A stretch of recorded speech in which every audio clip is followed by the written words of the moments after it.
rather you worship a rock, to be quite frank. We live on YouTube now. Hello, YouTube. It's 10 a.m. Welcome back. Nazarene Remnants with Oblias. All right. But Paul is the prophet to the Gentiles. Paul is the prophet to everyone.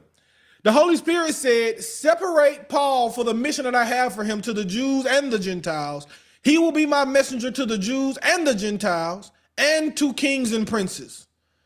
So Paul is not just to the Gentiles. Paul actually, if you see Paul's missions always began. Every time Paul goes to a city, the first place that Paul goes is to the synagogue to reason with the Jews. That's the first place Paul ever goes.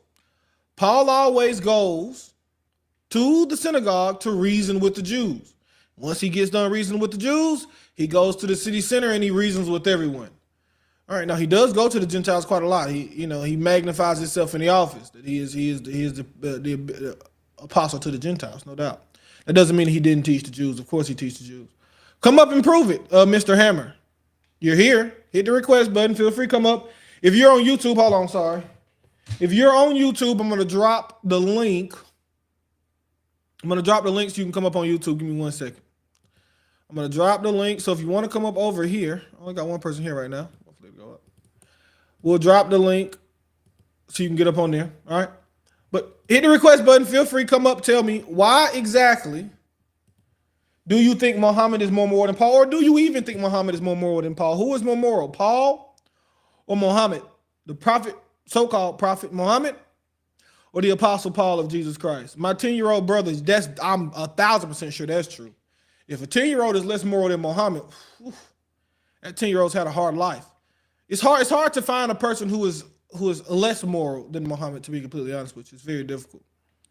It's very difficult. You got to get into like the Jeffrey Dahmers of the world. And then no pictures of Muhammad. Well, I have one. I don't know what you want me to say about that. I have it up. There it is. It's the picture. So just have to kind of live with that. Nothing I can do for you. But hit the request button. Feel free to come up. Tell me who is more moral.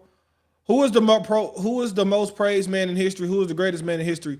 That would be Jesus Christ of Nazareth. That would be Jesus Christ of Nazareth. Wouldn't be Muhammad. Wouldn't be Muhammad. But feel free, hit the request button. Come on up, prove it. You go by check Google. Come up and prove that Muhammad is the greatest man in history if you truly believe it. You don't believe it because you won't come up to defend it because you know where I'm going to go. Y'all make the argument all the time. Eusebius, Evid, Oblias, Hasmonius, you only make 3 arguments. My argument to you saying I only make 3 arguments is I only need 3 arguments to destroy your entire religion. I don't need, but the 3 is enough. It's more than enough. It's the Islamic Trinity. Child marriage, beat your wife, sex with slaves. It's the Islamic Trinity. Yeah, I'm an evangelical. Yes, I am. I'm an evangelical for sure. Evangelical means that you put a huge focus on evangelizing people, preaching the gospel of Jesus Christ. I definitely put a huge focus on evangelizing and preaching the gospel of Jesus Christ to anyone who will listen and to all have heard. That's the goal. That is the purpose. That's the mission. That's why we're here. All right. I think you're confusing the Talmud with the Quran. Yeah, no, I'm not. So if you want to come up, we can discuss that. I have no problem. If you want to come up, we can go 65-4. We can go what Muhammad himself did.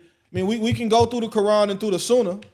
Let's go. Come on up. You'd like to talk about the Talmud. I don't like the Talmud either. Come on up. Hit the request button. Matter of fact, I'll invite you up. I doubt you're going to come up. Come up. I'll show you. Here, hit the request button. I'll show you where it says it in the Quran if you come up. I'm not going to waste my time. Just request, man. I ain't got to up you. Hit the request button. Come up. I invited you. Come up. I invited you. Just come up. I invited you. I invited you. Come up. Yeah, I can, but come up so I can show you. You said show you, right? Now, I can just tell you it's 65 verse 4. 65-4 is the verse that says it, but if you come up, I'll show you. Yeah, I know, right? All praise to the Most High Power. That's all I gotta say. All praise to the Most High power. But come up, hit the request button. All right, please. All praise to the Most High. Come up and hit the request button. J for J. Oh wait, sorry, I can't hear you, man. Hold on. All right, guys, you know sometimes TikTok malfunction. Silence the noise.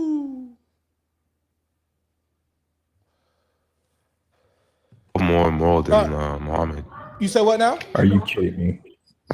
Yeah, because if I recall, I think Paul butchered a bunch of people in the church. So I don't Yeah, really know. so we're referring to after repentance. After repentance, who's more moral, Paul or Muhammad? So you see, you're okay with a man that butchered a bunch of Christians in the church. Yeah, because and he's more moral. Here's why. I'll explain to you why. Right? We believe in. Do you believe in repentance? Of course. So but when I do don't you think wait? So when do you start counting the morality of a person? Let's put it this way: if a person unalive Muslims and then he repents, he says his shahada, he becomes a Muslim. Is that person still immoral?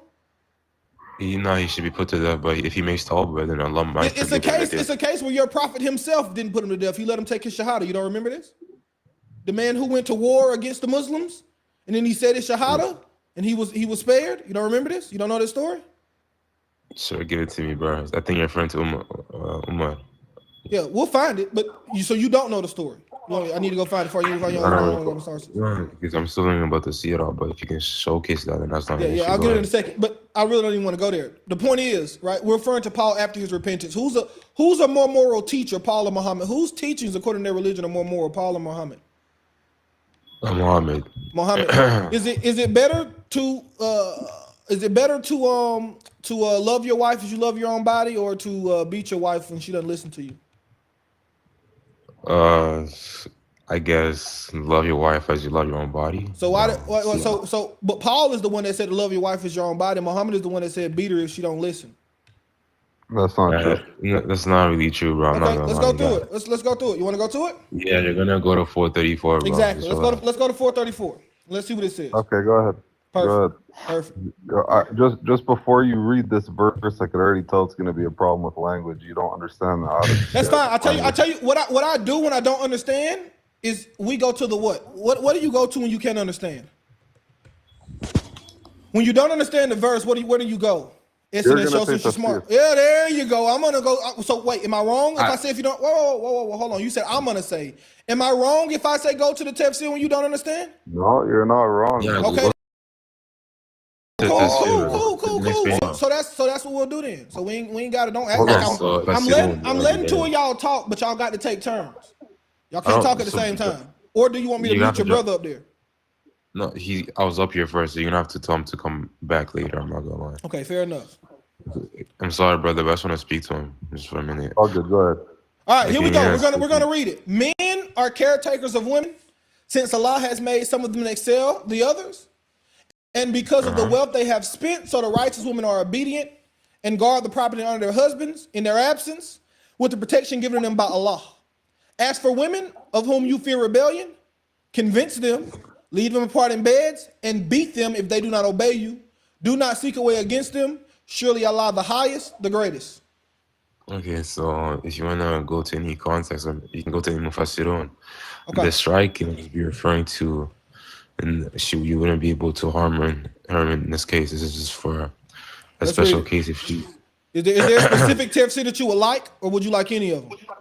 I mean, you know, Ibn Abbas, Ibn Kathir, any Mufassirun, they're going to tell you. We'll go to Ibn Kathir. I like Ibn Kathir because you're going to tell me later that Ibn Abbas is a forgery, or your brothers, any Muslim with a little aqidah is going to tell me that Ibn Abbas is a forgery. So we'll go to Ibn Kathir, so we don't go to a forgery. All right, let's read it. Okay. Let me find it really quick because Ibn Kathir put a couple verses together. I mean, frankly, like if you want to do like this moral game, I don't think that's literally the title. If you don't want to do the moral game, then you shouldn't have came up. Literally, the title of the live is "Who is more moral?" I low-key want to do. I want you to like. This is gonna be funny. Okay, so fear Allah. This is what Ibn Kathir says. Fear Allah regarding women, for they are your assistants. You have right on them. They do not allow any person you dislike to step on your mat. However, if they do that, you're allowed to discipline them. They have a right on you to provide them with provision and clothing in a reasonable manner. Ibn Abbas and several others said this ayah refers to a beating that is not violent. Al-Hassan and Al-Basari says it means a beating that is not severe. It didn't, nothing in there says it says it's a beating. You're beating them. Yeah, so it's gonna be a striking, but it's not referring to something that you can harm it with. So it doesn't say no. You said the tafsir was gonna say you couldn't harm it. It doesn't say that. It says you cannot be violent, and it says it can't be severe. Yeah. So what is that? What is? Can you calm? Wait. Yes, you can very calmly beat someone for sure. You can. Yes. This cannot be serious. Okay, so yes, there's I'll give you an example. Hold on. I'll give you an example. Right? If I get in a fight with a grown man on the street, I'm going to be angry and I'm going to be violent. I'm gonna try to destroy this man because it's me and another grown man in a fight on the street. Now let's say my kids are acting up at school and I spank my kids. I'm not violent and it's not severe. I'm not being violent towards my children. Does that make sense? This is not analogous. This is not how it's going to work, bro. This is not analogous. So I think you're trying to, like, I guess, just answer my question. Does it when you spank your kids, are you being violent towards your children? I mean, you're not being like you're not being violent, but you can so you can beat your children without being violent towards them, right? No, it's gonna refer to specific. Can you beat your kids without being violent towards them? Yes or no? Yeah, you're gonna have to express some sort of violence. Yes, you can beat your kids without being violent towards them, right? Yeah, but I think you're strawmanning what the Ibn Kathir is saying. You can beat your kids. You can beat your kids. I'm saying his exact words. He said a beating that is not violent. Can you beat your kids without being violent towards them? Can you discipline your children without being violent towards them? Sure. Okay. Can you discipline your kids without the beating being severe? Yeah, but so that means you can beat your wife. Sure. Hollis, find me something else. But yeah, so I think Ibn Abbas gives you an example of how severe the striking will be. It's comparable of that. It's like a toothpick. That's what he says. So I don't really see how this is gonna compare to wife beating. I get to reference right now. Muhammad himself said, "Beat them with a beating that's not harmful." Of course. Yeah, it says beat them with a beating. It's not with a toothpick. Right. The toothpick ain't a beating at all. What's wrong with you? Hold on. No, my man told you to be quiet. Incident show. Be quiet. Hold on. Yeah, so in this causes you not be able to hit her in the face. You're right. You can't hit her. I agree. You can't hit her in the face. That don't mean you can't beat her. Yeah, so the example that I think one of the Sahaba or the Prophet himself give is that it's the beating itself should be that comparable of a toothpick. Okay, so let's pull up what the Prophet said himself. Let's do that then. We'll go next because you can't find me anything. So I gotta find your own Islamic sources for you. Here you go. Wait. Let me read this. This is a Sahih hadith from Jami al-Tirmidhi. If you want to see the sources, guys, go to the YouTube. It's Nazarene Remnants with Obligers. All right, it says, and indeed I order you to be good to women, for they are but captives over you, whom you have no power, than except if they come with manifest evil behavior. If they do that, abandon their beds and beat them with a beating that's not harmful. It says beat them with a beating. Yeah, so one of the examples, so not about me striking. I understand this. So the example that is given is that the striking should be as light as if you've hit it. Give me the reference to this. Where are you reading from? Okay, sure. Give me a minute. So any classical scholar, I'm gonna give you one right now. I just read you two classical scholars, Ibn Kathir and Ibn Abbas. Neither one of them said that it should be like a feather. I'm looking at the tafsir right now. None of the tafsir say it should be like a feather. It doesn't say that. You're lying. You're a liar. Or you just don't know. Somebody's lied to you. I'm not gonna call you a liar. Maybe someone just lied to you, which is probably the better example. Someone done told you this, and you ain't never checked it. You just listened to them and said, "Oh, sounds perfect."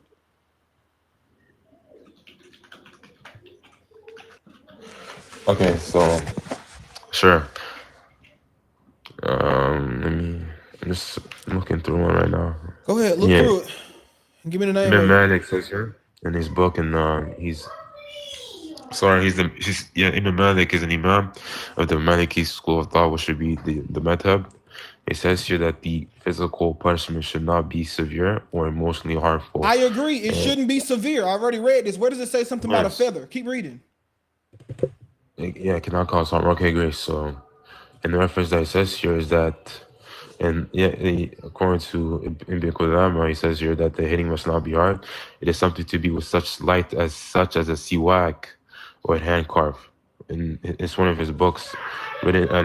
Who? If you Who did you Ibn just say? Qudama, Spell his name. yeah. So he's a Spell part his of the Hanbali school spell of his thought. spell Yeah. his name. Spell his name. You don't. Oh my God, bro. Okay. My man, don't act like you knew these sources. You had to Google them, and then you read me another source that said the beating shouldn't be severe. Don't act like you came up here like you just, I don't mind you looking at your sources, but don't act like you're the smartest guy in the world when it comes to Islam. You ain't. So let's be humble here now. You ain't it.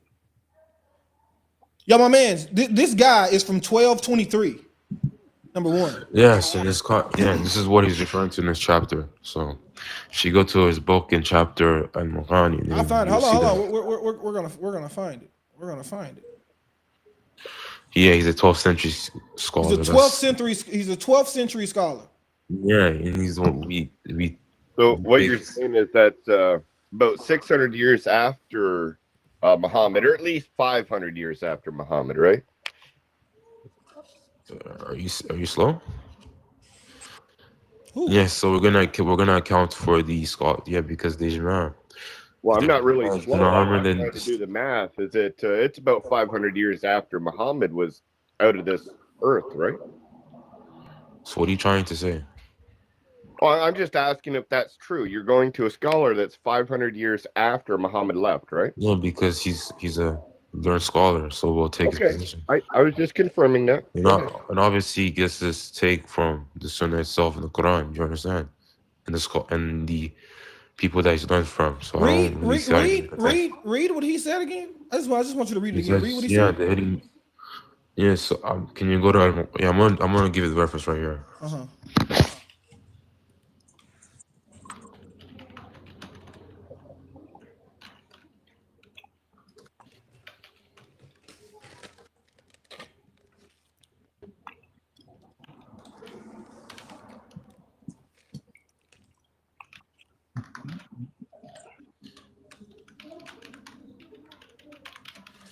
Yeah.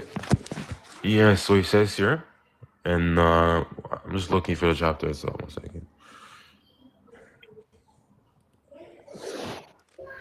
Yes. So. Go ahead. So in Mughani chapter.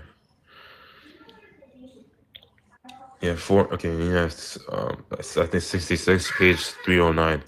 And then it says here that the beating must not be as hard. It is something to be light, such as a miswak or a hand carved. And A miswak or what? A hand hand carved what? carved shift. This is the translation I'm reading his book from. A hand carved shiv. Handkerchief. I don't know how to pronounce it. That's what they use as like a knife in jail, isn't it? Spell it, man. Spell it, Musa. Hand what? Spell what you just second thing you said. Yes, so a handkerchief is it's literally just a towel. Oh, so, a handkerchief. Yeah. Oh, okay. I thought you said a hand carved shiv. I'm like, what are you doing with a shiv? Yeah. So, all right. So a handkerchief. All right. So what you said the name of the book was again? Yeah, I feel better now. yeah, in Quranic chapter 66, Put verse. it in the comments. I can't understand you. Just put it in the comments for me real quick.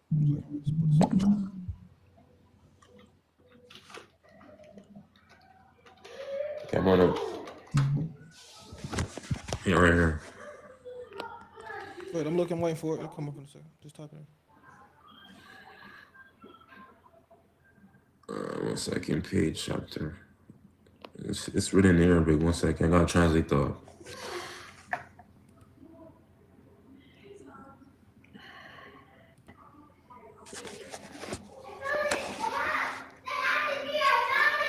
The fuck, yo.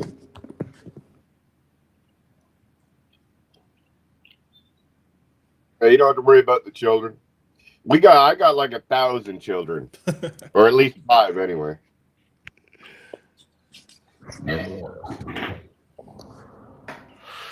Apologies, 1 second.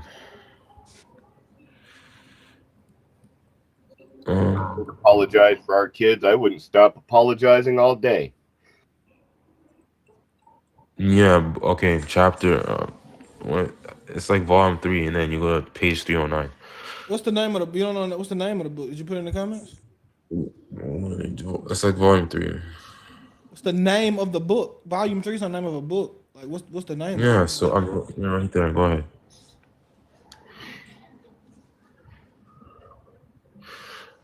Yeah. So I guess you cherry picked this verse, but I guess you wanted to talk about the example of how we should treat a woman according to the Prophet in authentic hadith. Yeah, once again, And no. You don't. You're trying to run away. I said, give me the name of the book. You're trying to run away. Don't run. You're trying to say, well, let's just move on to the next topic. No. I want the name of the book that you just quoted. Well, we're gonna stick on the topic. I'm just saying that. I want the name. I want the name of the book that you just quoted. I don't need a cherry pick. You can cherry pick. Did. What's the name of the book? Oh my god. Yeah, he put it in the chat. Oh, he put it in the chat. Sorry. Yeah, so I just want to make this clear. According to the Prophet, at the authentic hadith says here that the best of those are those who are best to their wives. So if you want to like just cherry pick this verse because you push your narrative, like it's just not gonna be something you can attack the Prophet for. All right, let's look again. Hold on. We'll get I just looked it up. Go ahead, J4J. Did you find it? It doesn't. It doesn't say anything about like wife. You guys are talking about wife beating, right? Yeah. This page has nothing about wife beating. Are you sure that's the right reference? Yeah. Okay, what does it read on the page? I'll read down, but the page itself is long. So okay. What? Wait, let me turn my camera. I could show you because this is what I have. Yeah. So so it says here, so in the first page of the chapter says here, and then another example of a proper dua and etiquette is showing the story of Musa after. This is volume 3, page 309, right? This is the book, right? Yeah. Okay. So if you go to, I don't think this is the right website you should go to. I think you should go to myislam.org. Do you have camera access? What?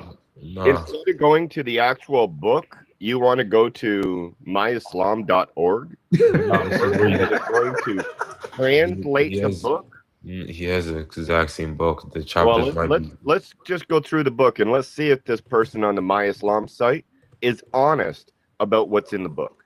Yeah, so you translate what the book says just because it's not in like the exact format or the exact format in the same website you're using doesn't mean that he's not being truthful. Okay, so, tell me give me his quotations and I could probably find it that way. Okay, so in the first sentence it says here, for another example of proper dua etiquette is showing the story of Musa. After escaping Egypt to avoid persecution, he traveled through the desert until he came across a group of male interpreters watering their flocks at a well. And he just continued, and then goes here to 2 women waiting in the back with their sheep and wine. And you obviously go down, and then the quotation here says here, and so his take on 434 here says here that Ibn Qudam says here that the hitting must not be hard. It is to be something with light, such as this miswak. So it'd be a toothpick, or like some handkerchief. And this is what it says here in the thing I'm looking at. So if you want to paint the verse as if it's condoning woman abuse, that's fine. I don't really care. We're looking for your source. Yeah, you can. I'll give the quotation. I'll just copy paste the what I'm talking about. Okay. No, we want to read it. We don't just want to copy paste what you see. Must not be hard. Because your first source was wrong.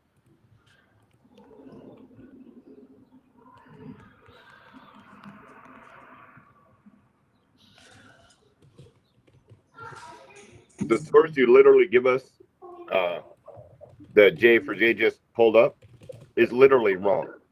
So that's why we want to look at the sources that you're referring to, because we want to make sure that the site you're going to is being honest.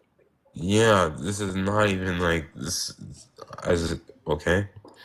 By the way, if you think just like it's kind of like a side note, but Ibn Qudama in this one of his fiqh books, he says Muslim men can kiss a little boy's private parts because Muhammad did it to Al Hassan.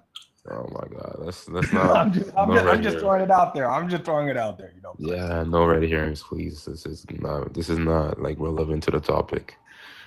Anyway, yeah, this is the quotation from the thing right here. It says here that the beating. If you just go to the, just paste what I just posted in the chat, and that's about it. So, do you want to move on, or do you want to like stick to this one topic? Yeah, I do want to find your source, but we can move on. I don't have a problem. We can while we're looking for your source, because I don't, quite frankly, I don't trust you. But we can keep looking for your source. We can move on. Let's give another example of Paul versus Muhammad. Yeah, but okay. So you'll give me the Paul verse, and then I'll pick a quotation from Muhammad himself, and we'll see which one is better. Okay? No, we can compare. No. Hold on. We can compare the fullness. We're not gonna just go one verse that you try to spin in twisted way.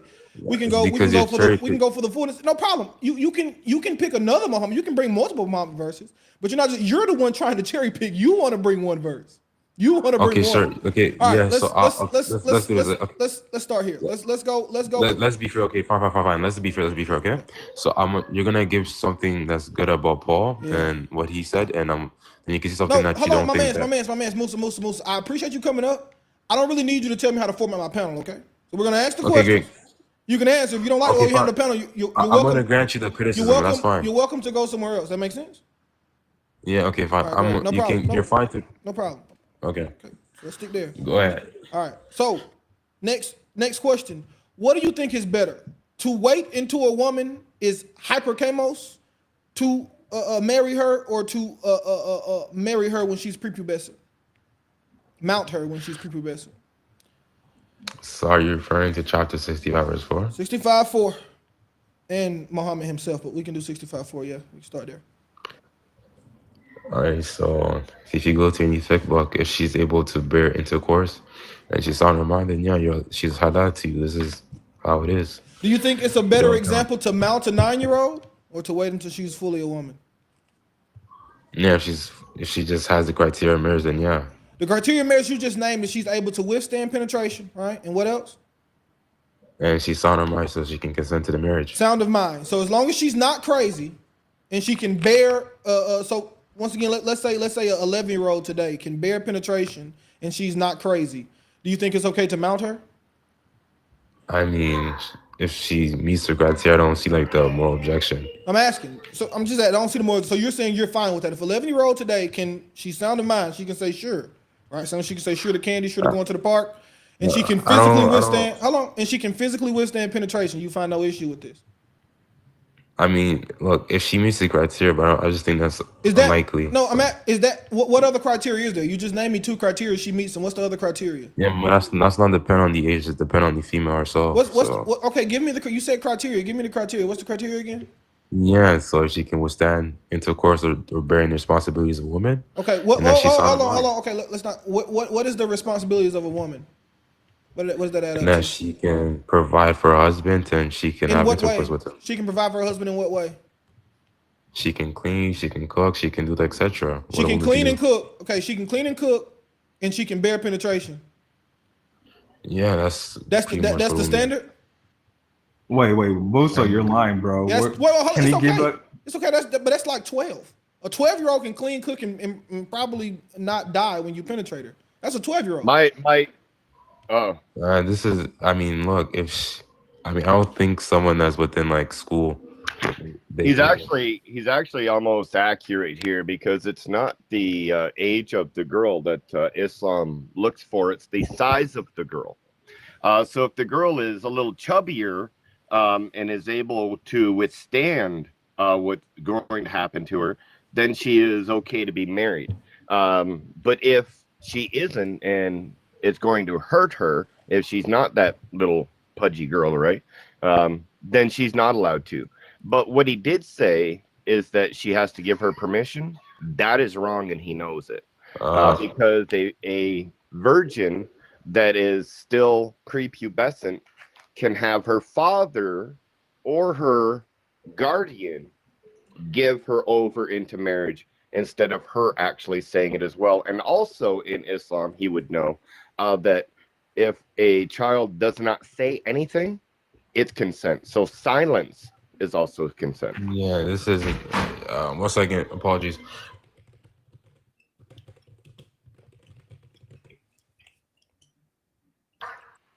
Yeah, so okay, so I'm gonna just address what he said. Yeah, so if the only fact that we just apply is that you cannot harm the female. If she's harmed, then this is not halal. So if you harm her during intercourse, then this will go against our belief that you would harm someone that is incapable of handling intercourse or incapable of consenting. So if she's not able to consent to the marriage, then this is not a part of the sunnah. How do you know? My question here is, how do you know if the girl is able to accept the intercourse? Oh, this is going to depend on her guardian or her wali that thinks she's ready.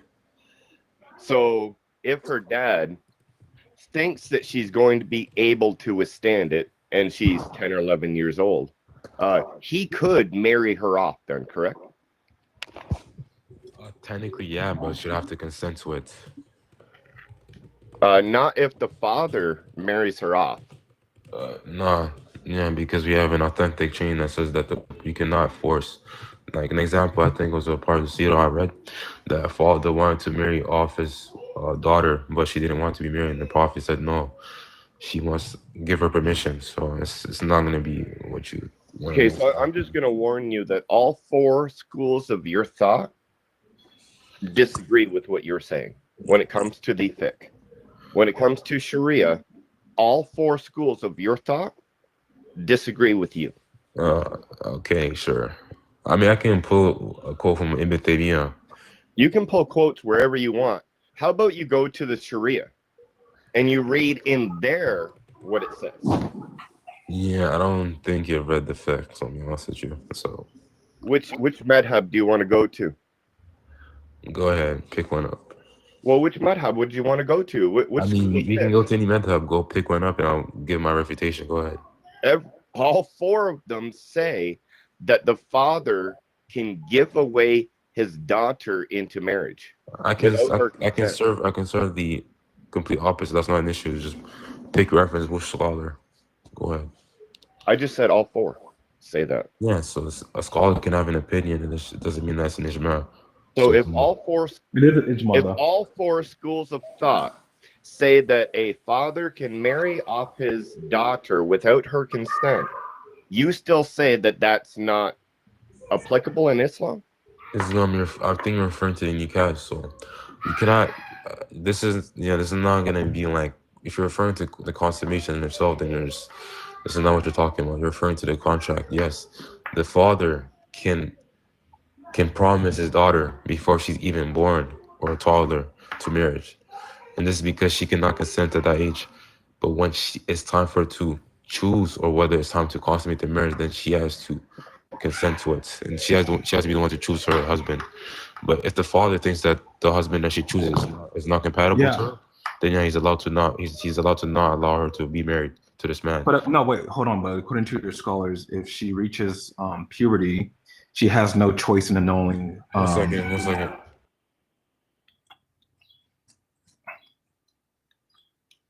Apologies. Go ahead. You said what?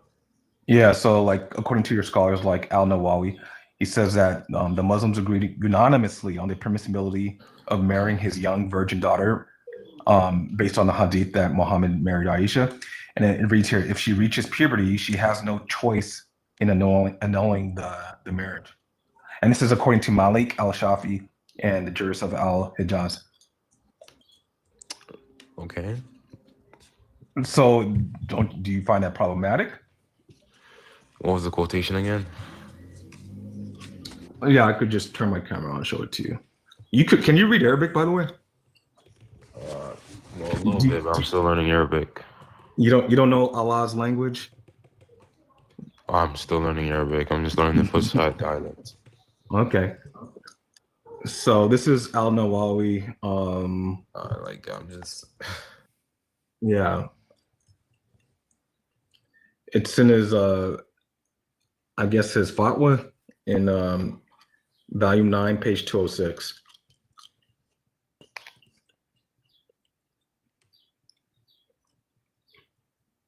Why would that be problematic for a father to marry off his little 5-year-old daughter to an old man, and then when she reaches puberty, she can't annul the marriage? Like, because a little girl can't consent, bro. SF man, you got some wild takes, bro. Yo, you know what I like about SF man though? SF man just come through and tell you, yep. Yeah. What's Like, the sometimes I problem? think What's the he's issue? trolling, but he's for real. No, That's SF man is disturbing. so he just listen, because he's standing on the deen of Allah. You know, I don't respect the position, but I respect the fact that you don't try to, spin me in 17 directions. You just stand on that deen. Yeah. Okay. So, Bro says I need help when he's okay with child marriage. I asked him, and he said, "Yep, I'm okay with child marriage," which is wow. Well, yeah, this is what Al Nawawi said. And here's like the primary source. If you want the URL, here it is. Just take a screenshot. Yeah, I've heard this website. I think it's kind of sketchy. I'm be honest with you. It's Shamala. Shamala is a sketchy website. It's like, Yeah, they just post Muslim sources, bro. Yeah, this is from myislam.org. Stop being interrupted, please. Can I respond? So I think I'm debating Christian on this website, and then when I go back to fact check, then I go to the actual the book written by the scholar. Just the page is not there or the reference.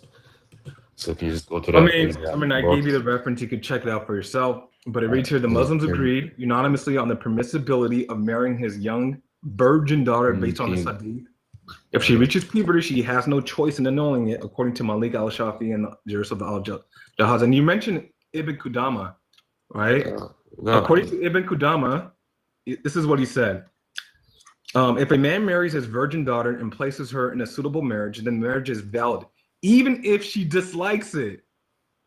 Even if she dislikes it. So this is the guy that you referenced earlier. Whether she is old or young, as for the young virgin, there is no disagreement about it.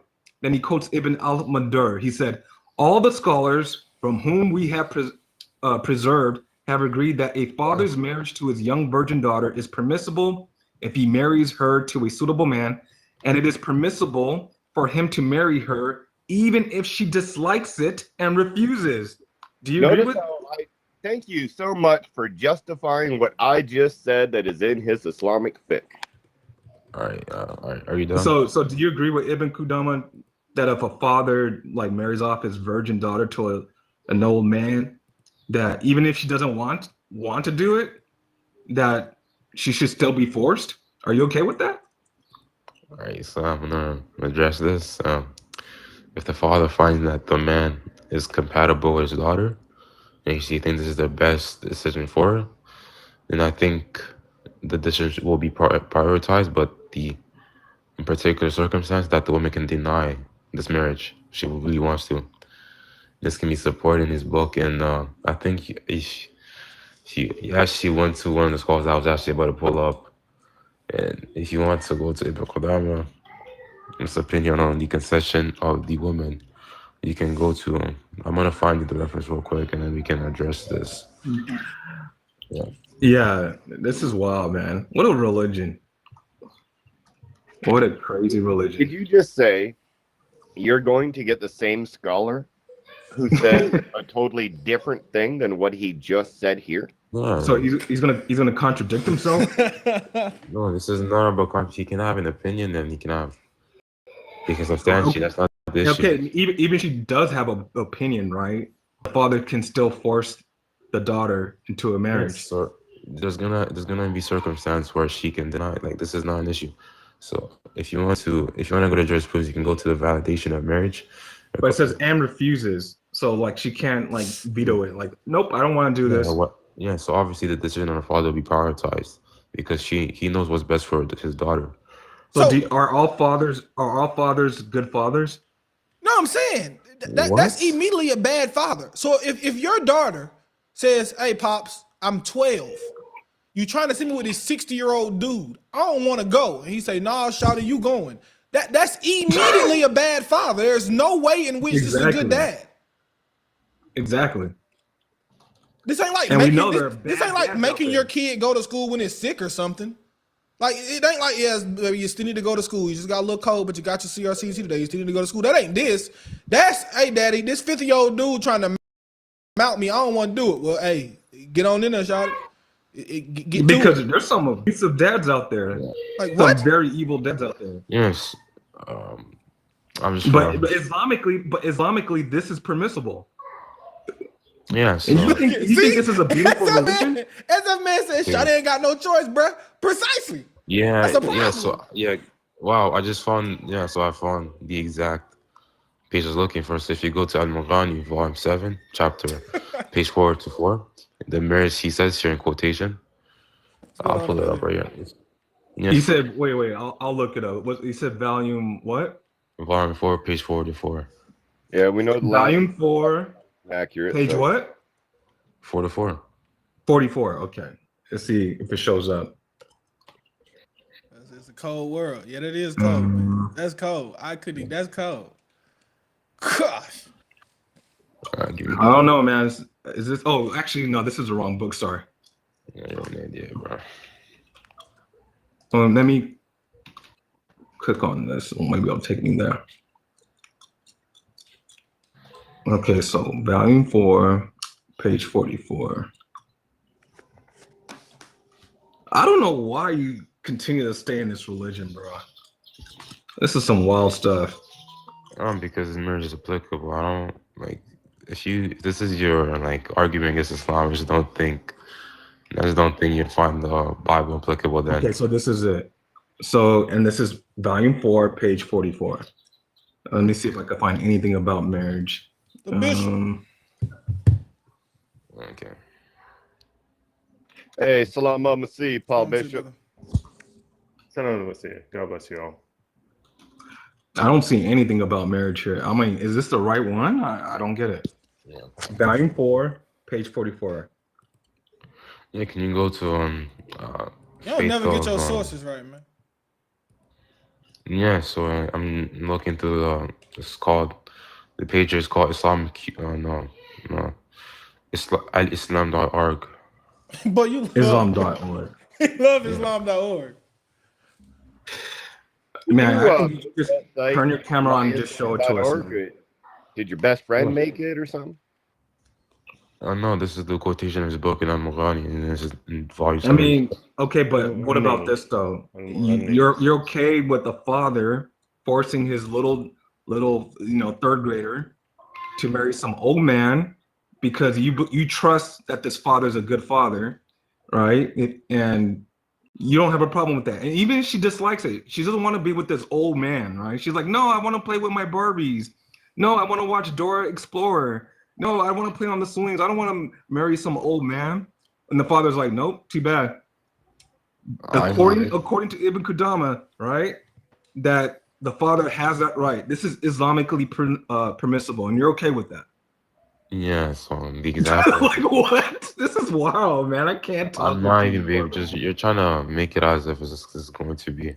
Okay. The fact that you can just send out your daughter to just harm her. This is not how it's going to work. Well, do you mind if I ask him a couple of questions? Yeah, I want to say this, and I'll let Paul ask him. You literally can though. So I think what you're saying, you're wrong because you're saying a man, according to this, a man can just send out his daughter. He has every permission in the world to just give his daughter to whoever he pleases, and as long as it doesn't end up causing some kind of physical harm, he's fine. Like. You see absolutely no issue with this whatsoever. This is absolutely normal to you. Like this isn't about harming the daughter or anything. This is referring to prioritizing her future. This is not something that you can just take out the way and just make us out as if this is just condoning the harming of children. But that's fine if you want to take that position about the opinion that you had. I'll fact check. It's fine because every time yeah, because it seemed to me like there's a misconnection here. There's something you think that we're making a vague argument or something. Frankly, I don't know if I were to pull out like some scholar. Just If you're watching on YouTube, guys, please, I'm gonna get back to it. All right, I didn't want to, but please like the live and share the live to anybody who you think would enjoy it. Also, man, go check out some of our other videos on YouTube. I would greatly appreciate it. So if you're watching, please hit the like button. It's only 6 of y'all. So all 6 of y'all hit the like button. At least we'll have 6 likes. All right, and share the YouTube live out. We appreciate you. God bless. Let's get back to it. That is mounting a child, a prepubescent, strictly prepubescent. Sure. And I'm not talking about attraction yet. I'm just talking about actual mounting. That's the act. How do you look at the act of PDF? Do you look at it as evil or good act? Well, obviously, we're gonna say that this is evil, but if you wanna like, I'm asking you, buddy. Stop saying. yeah, Stop so can I stop being interrupted then, please? Like, I'm not even able to. I'm asking you for an answer, man. I'm not asking you for a waffle fest. Yeah, so I'm gonna address what you said. If you don't like the response, that's fine. But look, frankly, I don't think that that you're gonna derive your morals from the Bible. I just don't think this is applicable. Fine. So I'm gonna address the position on marriage. What did you say? Yeah, so my position on marriage is that if the woman can bear the responsibilities of a woman, and whether that be that she's is the act of PDF. Yeah, is can I respond? Or good? What's wrong? You're not responding. You're waffling. I'm responding. This is an articulate. I'm articulating what I'm trying to say. No, it's not. Look, it's a true dichotomy. It's either. Okay. It is a true dichotomy. Yeah. So let's do this first, right? All right. Let's check it this way. Musa, can you define? I'm not even able to. No. Musa, can I answer? No, because you're not answering straight. I do want to straight answer, and then we'll let you expound. What is PDF to you? What does that mean? Yeah. So I'll be referring to violating the consent of someone that cannot consent. Violating the consent of someone that cannot consent. So in your mind, can a majority of, let's say, 11-year-olds consent? No, if the mentality is not right, no. Okay. So wait, hold on. I'm having a problem with that definition too. Is sleeping with a child not a PDF? So it's going to depend on the definition of a child. So I don't. I'm granting it's prepubescent. Is sleeping with a prepubescent a PDF act? I mean, obviously, if she's not ready, then no. Then yeah. If she's prepubescent, what is wrong with this guy? Like if she's prepubescent. I mean, I know what you're trying to tell, because we don't consider like pubescency like a criteria. Like, I guess you can say that you can have that position. That's not. Again, like, what is wrong with this guy? Like, being interrupted. Yeah, What's wrong with you, bro? Because you're such a dummy. Like, I'm asking you a clear Frankie, question. you don't speak correct. You don't seem to speak English correctly. You so said really quick. You said Islam does not I don't consider think anyone else pubescency. has a problem understanding my question except you. Because you're like. I don't think a single person Can you stop? listening to my voice is having problems understanding my questions. Okay. If a man, an adult man, is having intercourse with a prepubescent, is that a PDF act? If she's not ready, then no. If you just shut up and listen, maybe she's then not ready, you'll this will be understand the considered simple question. PDF, Like, sure. oh my gosh, dude, you gotta mute him. He claims he doesn't understand the questions or doesn't understand English. Musa, relax. Calm down. Like, he's just crying to me. Like, I don't. All right. Crying to you. So hold on. Infuriated with your PDF. Sure. Let's just check this again. He kind of admitted it. So you agree, Musa? You agree that in Islam, being I'm kind of inferior with your God that condones, Okay. the murder of babies. Got you. We'll go through it, right? Let's not do this, bro. Yeah, no problem. My point is, you already agree, right, that in Islam, being pubescent is not a requirement to consummate marriage. I mean, yeah, because you cannot harm the female herself. So no, I'm saying, but if it won't cause physical harm, you said it yourself out of your own mouth. You said pubescency is not a requirement. That's what you said. You just said it. Yeah, because someone's pubescent doesn't make them ready for marriage. No. What if they're not? Hold on. Let me just finish this. If they're not pubescent, does that mean they can't get married? I mean, look, if she's harmed, then no. What if she's not harmed? It's the harm factor that we depend on. That's the only thing. Okay, no problem. So if she's prepubescent and it doesn't rip her, she's fine. You can consummate the marriage. If she's not in the mental state, then no. Oh, wait. Give us a source that reads that she has to be mentally like ready or mature. Like, Because we I gotta have never read categorize that the from any act of your first, scholars. and he's running away from the categorizing the You act wanna itself. you wanna categorize in the circumstance of a circular society. That's not how it's going to work. No, it is Yeah, this is what indefinitely. you want to It depend on. is, dude. You can't speak at the same time I'm speaking. Okay, finish. Go ahead, bro. Okay, so I'm trying to categorize the act itself, and it's not limited to time and space. It is what it is. So if an adult man bestow an actual act on an innocent child to gratify himself Yeah, so in if the you context, whether shut up, seriously, like shut up, why are you mad? Like, because you're interruptive, and then you say it's okay, my finish. English, Go it's ahead. I'm your gonna give you English, you 30 can nobody seconds. understand, but You're talking about waffling. You're taking like 30 seconds of my time, bro. I have to go to school. 30 Hurry seconds up. and you can't answer a simple question. Hurry up, If please. if a man does this to a child in whatever context, is this an evil act, or is this a-okay or good? Of course, this is not what I'm contesting for. I'm saying Of by course criteria, what? it's Of not. course what? Of Yeah, course what? if you harm a child, then yeah, this will be against Islam. This is what I'm contesting. Wait, But wait, hold on. you're I saying said that criteria does to not meet the criteria of a secular society. where's the harm? When did I say harm? Yes, if you harm someone, that's what we're gonna What did I factor. say? When did I say harm? Let's say consummate with that child. Is this Yeah, an evil if she, act? so we're not gonna consider her being a child if she's able to withstand She intercourse. is a prepubescent that No, if was she's able to, hold on. So now we finally got your disgusting worldview. You're oh, saying if okay. she's prepubescent and she can handle intercourse, that's not a PDF, right? That's what you're No, saying. I mean, look, even if she was pubescent, this is not gonna mean that she's not gonna be harmed because Okay, she can if still go she's through puberty able and she to can still be withstand, forced. This is not gonna be it, her. This is not again, gonna that be the question is decisive. so simple, man. This question is so simple. If she is prepubescent but able to withstand intercourse, then that's not PDF, or is it PDF? Which one? I mean, in her mental state, I don't think she. In what? I mean, I don't think she would be, I guess, physically ready. If she's. I mean, look, we're not gonna like pubescence If is not she's gonna be a factor either, bro. prepubescent, my heavens, like this is such a hard question for you, isn't it? If she's a It's not a hard question. prepubescent, I'm addressing it. So can I if stop being she's interrupted? prepubescent and a man does it, and she was able to withstand intercourse, is that PDF? If she's able to consent, then no. There you go. This guy is a real PDF. Okay. You're a real PDF. Can Like, I, basically, can you're I saying get objection to the criteria? you're literally saying And the this is girl okay. doesn't even have to Starting PDF consent is not gonna count for. because J for J just read from the scholar that you quoted from. Even if the girl refuses, the father can still give her away in marriage. Yeah, so I just quoted a chapter and you want to just address this, that's fine. So I'm gonna give you the quotation from Ibn Qudama for the last time, okay? Yeah. Because And you I guys could, and I know. could show Qudama you, agrees. and I Ibn can show you Qudama what he agrees. says. Yeah, Again, no. wait, sorry, I know the source. Ibn Qudama agrees that if she's 9 years old, it doesn't matter if she reaches her menses or not. Yeah. She's ready to go. Even before menstruation. Yeah, I can show so you. if Watch this. can I stop being interrupted for the last time? Like, bro. Well, you haven't read Ibn Qudama. Great. So he says here, if a woman does not consent, this is invalid.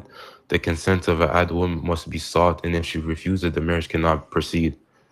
And this You're is conflating again categories. Ibn Qudama Okay. is talking about. Ibn Qudama is talking about. If you're on YouTube, please hit the like button, guys. If you're on YouTube, hit the like Just button. let me say great. this quickly, So Eusebius. consent is So still Ibn invalid. Qudama, What are you talking about? Ibn Qudama says if she reaches 9, then she's ready to go. She's ready to go. Doesn't matter if she hit puberty or not. Mhm. That's gross. And this is what he says in his response to Surah 65:4. It reads here, women who observe waiting period by months, there are 3 types. One of them, the woman who has the spirit of menstruation, and the young girl who has not menstruated, if she becomes separated during her husband's lifetime after he has consummated the marriage with her. And then elsewhere, he wrote, if a man leaves his wife during his life before consummation or seclusion, then she does not have to observe iddah according to consensus. So he's saying that you can consummate with your wife even if she has not menstruated. I mean, if you think menstruation, so are you okay with that? I think you're referring to like I made it clear. If she's able to bear the responsibilities of women, then this will be what we consider consent because we don't depend on people. So, and this is I'm going to say this. Frank, look, I'm going to say this just to the Christians. This guy has been given over. He made his bed with Satan already. Okay. He made his bed with Satan already. To think it is okay for an adult man to bestow pure evil on innocent children. I don't think that's what I'm telling you. His bed. Well, hey, Paul, can I find out? You think it's okay? It's okay for your God to butcher babies? I want to find out how far gone he truly is. Frankly, look, listen. Let me make this clear. So if you had a child and you had a daughter and she was 9 years old and she was able to withstand a grown man, would you allow your 9-year-old daughter to marry a 50-year-old man? Okay, let me make this clear for the last time, okay? So what I'm contesting is that criteria does not entail child marriage. That's what I'm arguing for. But if you want to say that criteria is not compatible with secular, so-called. Can you answer the question? Would you marry your daughter? Yeah, I'm gonna make sure everybody gets my position on. It's a yes or no, then you can respond. If she's ready, then this is halal, and I'm not gonna preferably. That's crazy. Obviously. This is how far he's truly gone, everyone. Obviously, he would marry off his own 9-year-old daughter. Like I'm trying to adjust. Okay, the last time I don't live in. No, he's okay with PDF, man. Like he's a literal PDF. You're arguing. Sure, buddy. I don't care. At this point, firstly, you believe in a God. Wait, hold on, Musa. You're just waffling. Let me make this. At this I don't really care what a Christian has to say. Paul is morally superior to Muhammad because Paul will never. I don't care. I guarantee you. Nothing. He murdered a bunch of Christians in the church. At least Paul wasn't okay with child marriage. Here's the premise. He's a genocidal maniac. What are you talking about? Your God is murdering babies. I don't really care what anything he has to say. Personally, I just don't. What am I being interrupted? Here's the premise. The premise is very simple, right? We bring him here, and I'm not trying to change Musa's mind. I talked to Musa a million times. I just want everyone to see what Musa said. I want everyone and their grandmother to see. Hold on, Musa. I want everyone and their mother to see what Islam is. Islam is, I'm more than happy, I'm more than okay with a 9-year-old who can cook and clean and withstand penetration being penetrated by a grown man.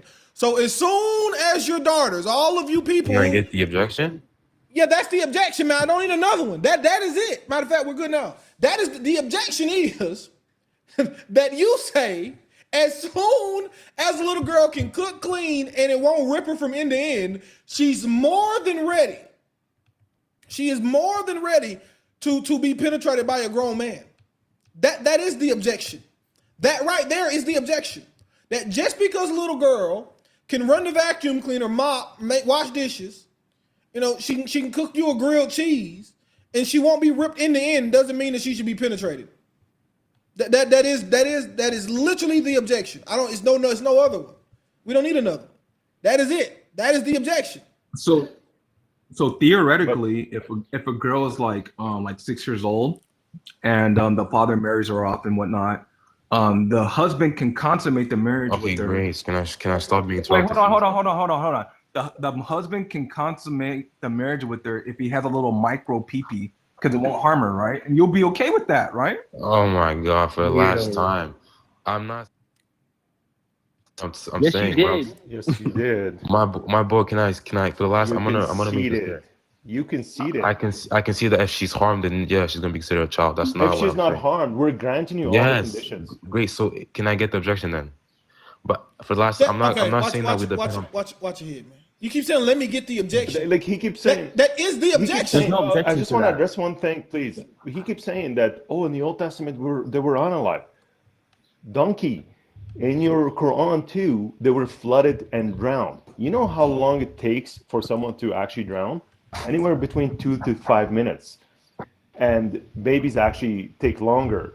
But either way, the fact that you think that is that it is somehow atrociously wrong or somehow the strike of a sword that takes literally just 1 minute or less, somehow that is more atrociously wrong than or evil than actually having intercourse with them from their childhood all the way to their adulthood.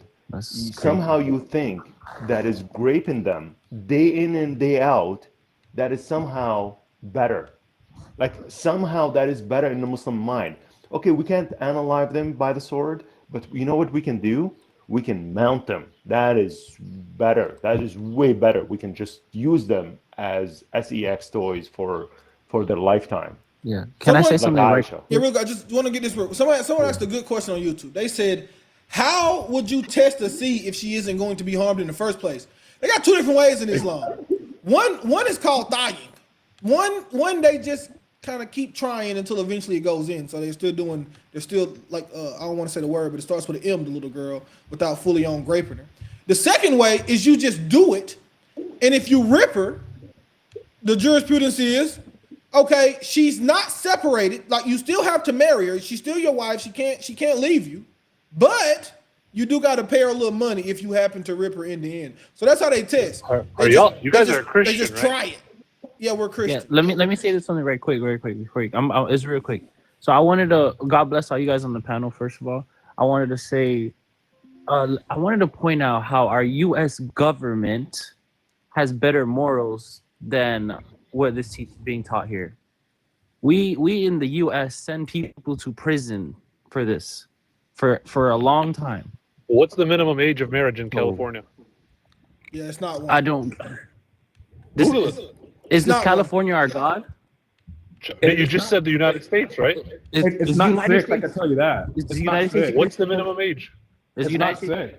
No, it's not one. I'm just gonna be honest. In California, there's not a minimum age of marriage. It's kind of bad. In California, there isn't one. So you could get married at any age. So California's God? You just referenced the United States. I'm saying the U.S. government being morally has better superior. morals than your God. Yeah, you could get married. You could get married at one day in California. He referenced the United States. You referenced a state in the United States. So when somebody references the United States, they reference the majority law within that country. So he was actually correct when he said that the United States is more moral than Allah himself, because the majority of the states have their law at a way higher age than what the Quran allows. But in the United States, you could get married, in theory, at birth. There is no minimum age in Islam too. Your God says that's okay. In one state, in one state in the United States, it's 4 states. And it is equal to the morality. No, it's not. That's a lie. I tell you what, it's not 4 states. Name the 4 states. Name them. Name the 4. He's comparing a state to his God. That's crazy. First of all. I really liked Carson in a chat. He asked a question that is, I never thought about it, because we look at the command Mississippi, New Mexico, and Oklahoma. Hold on a second, buddy. I was speaking, so just mute up for a second. That would your God do it? So when we look at unaliving of children, let's say in the Old Testament, just like as it is in the Quran, but let's just say in the Old Testament, would your God do it? And the answer is yes, because he's the giver of life, he's the taker of life. But when he's commanding you or allowing you to have intercourse with children, would your God do it? He's literally something, is this against his nature, or is this with his nature? Because the ones that's giving you a law ought to be from the same kind. It can be outside of his kind. So your God is a PDF, basically. That's what we were trying to say to you, Musa. That's what you couldn't get.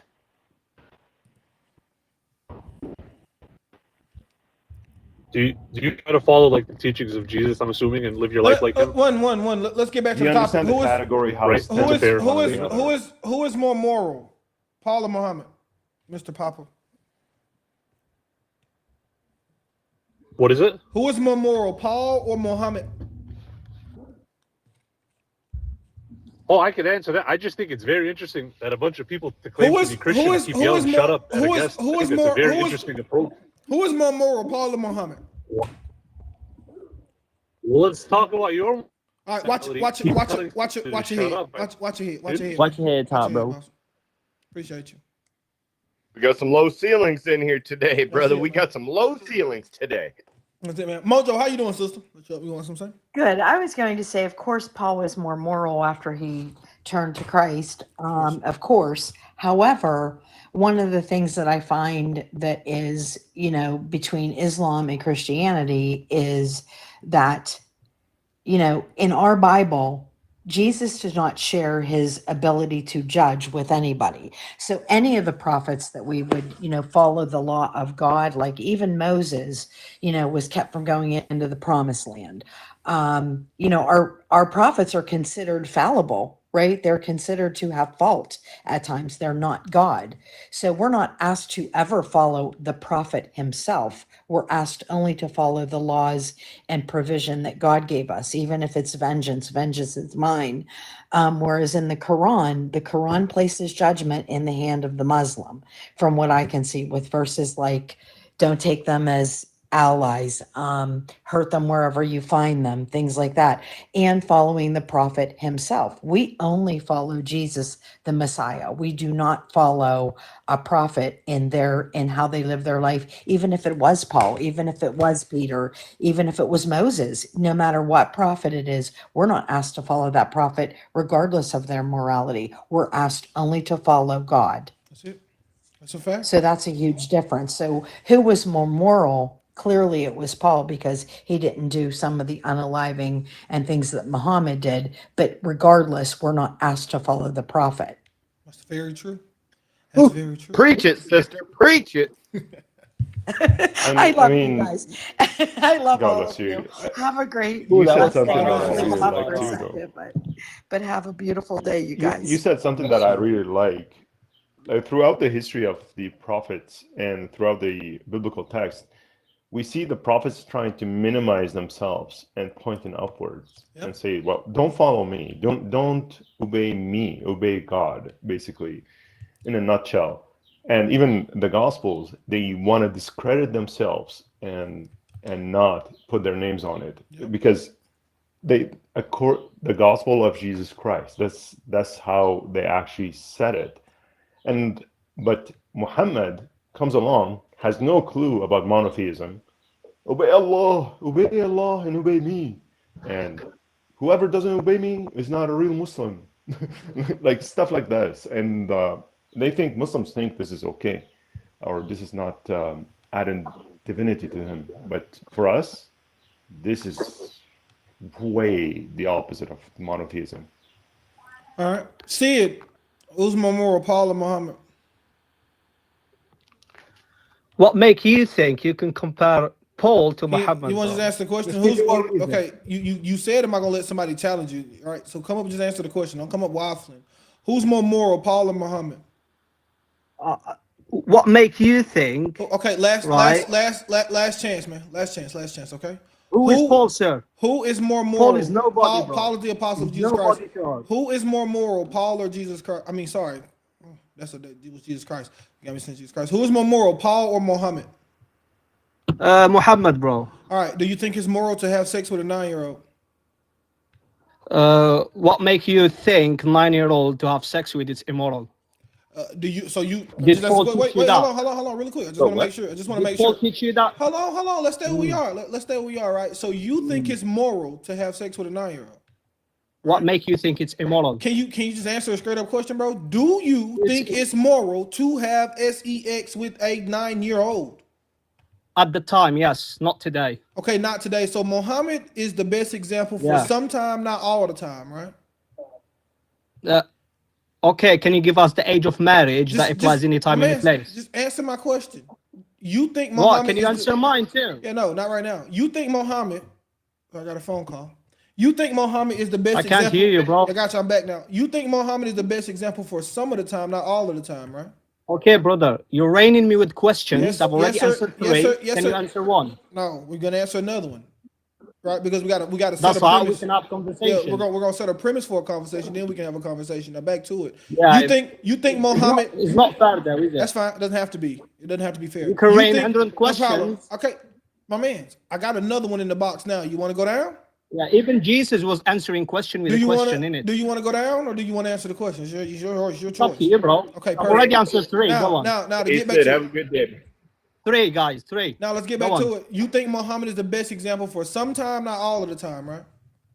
No, I didn't say that, sir. Okay, so is it a good example today to have sex with a 9-year-old? What are you talking about? Is it relating to the age of marriage? Watch your head, boss. Let's try another one.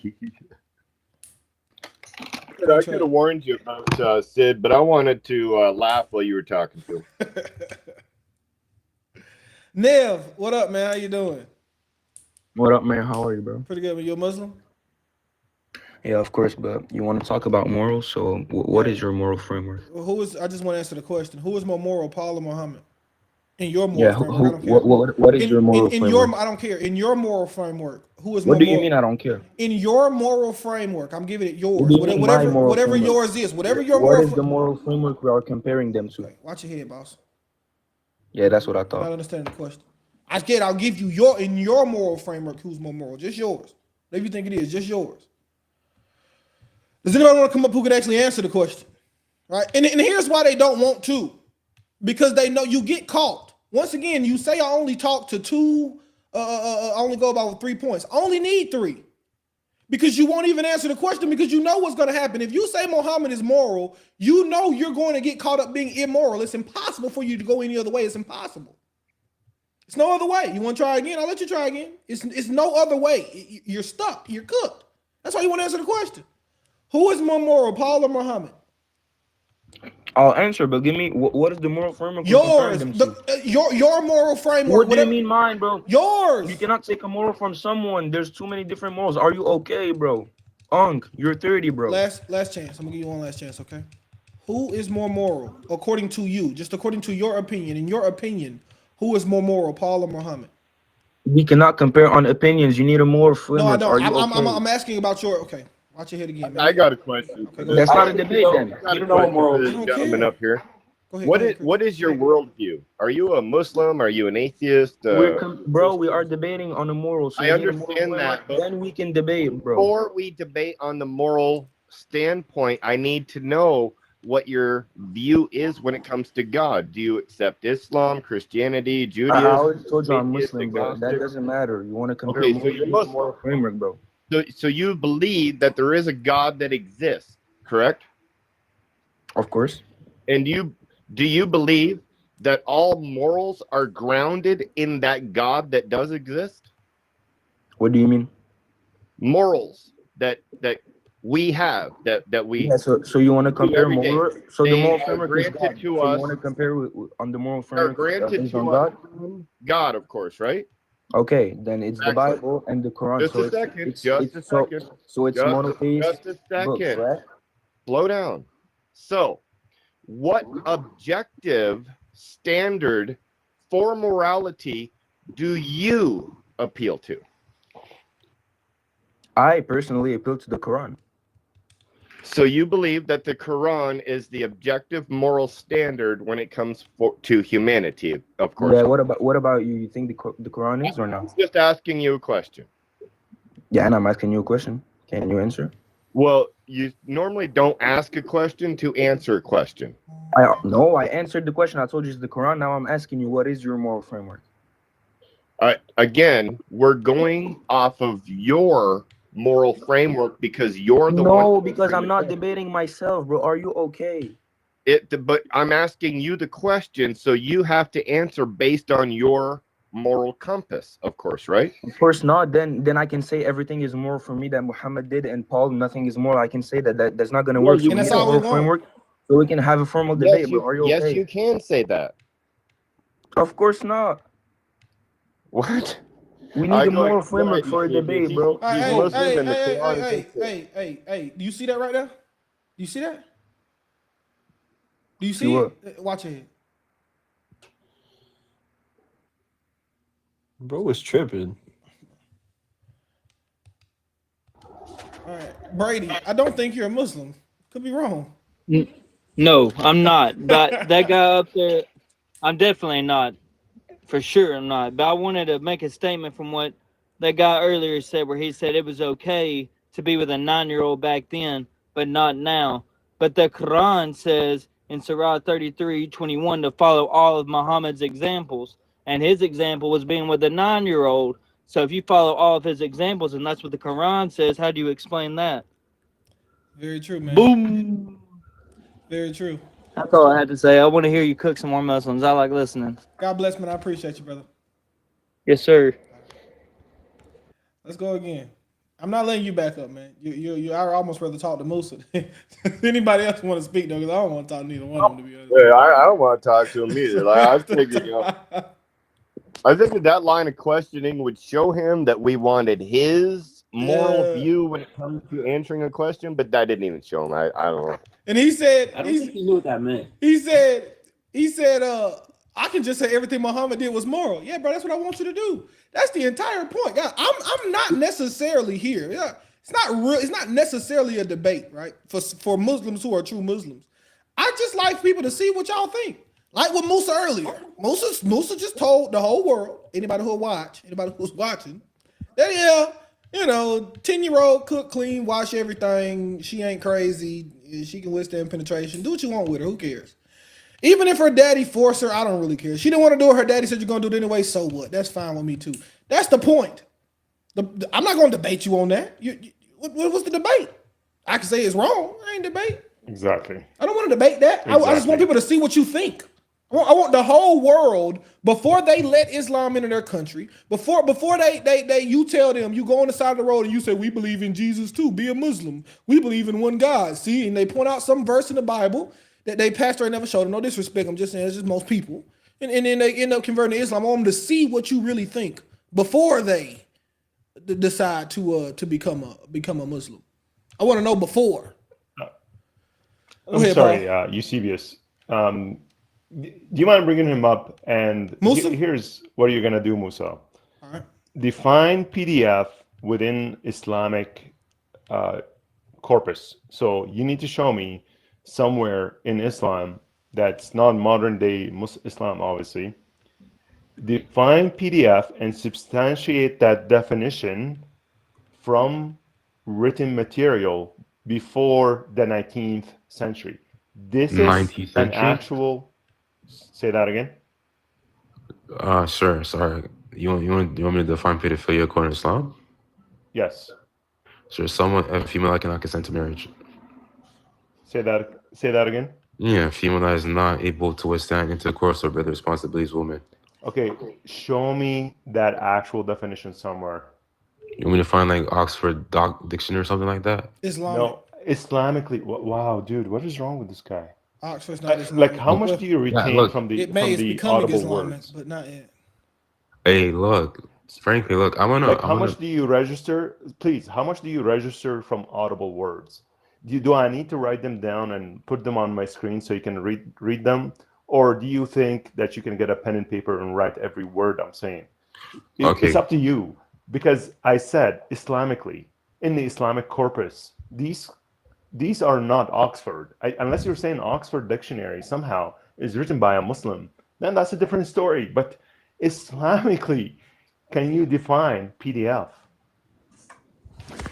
Sure. So the nikah can only be, I guess, officially accepted or consummated when the woman cannot bear intercourse. She's not capable of handling the responsibilities. Do you have a definition for that? I mean, do you have a substantiated point? Like, can you substantiate it somewhere? Yes. Or is this your I pulled it out of my behind the rabbit out of a hat? Yes. So Can you tell us where in the Sharia, what hadith this is that you're quoting? Oh, okay. So in the authentic hadith, the Prophet said that you should not cause harm. So whatever entails harming will be something that is harmful. So if child marriage is harmful to a child, so then this would be against the Islamic belief. So what Paul was asking for is a hadith reference or a Sharia reference for exactly what you said and how you define what a PDF is. That's the reference that we want. This is what I mean. This is what I wanted to constitute. If you're telling that our criteria because it's not dependent on pubescency, but whether it's going to harm the female, then yeah. that's gonna be granted. It's not gonna. I'm not really gonna argue about pubescency because I don't see it as like a.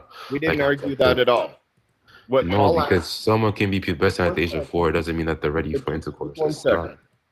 Just 1 second. What Paul asked you was, can you provide a reference, which means go to your Sharia or your Hadith or a book written hundreds of years ago, or maybe back near the time of Muhammad, that says that a woman cannot be married if she cannot accept it, or like cannot accept the man. Gave you. I quite literally gave you like you told us, but we're waiting for the reference. Yeah. When did the term PDF exist? Just do a quick Google search. Term PDF. Okay.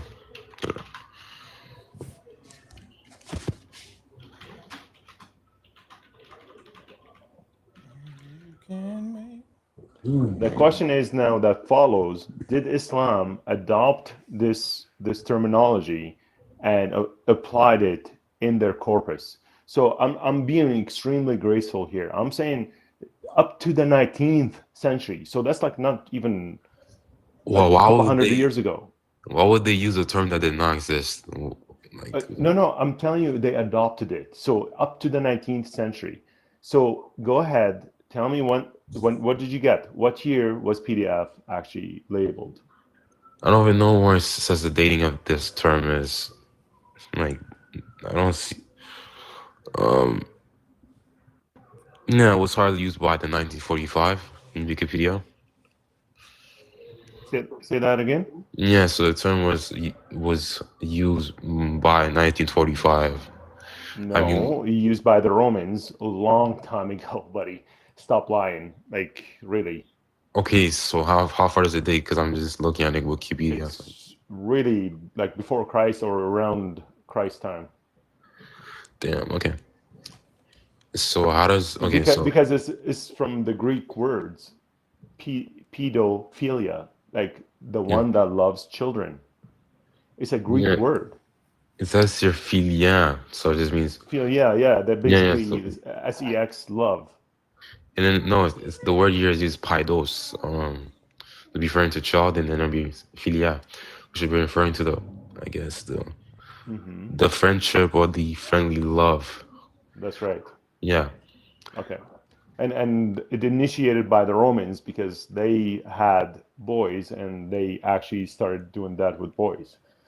So only Muslim Bedouins, they were having intercourse with children and intercourse with their mothers, their aunt, and everybody, like pigs. And this is why you have the Quran saying, do not marry your mothers and your sisters and whatever. Yeah. It's only localized to you guys. But in the pure that's how disgusting Muslims are. But somehow marrying children was still a-okay in the eyes of Muhammad because he did it too.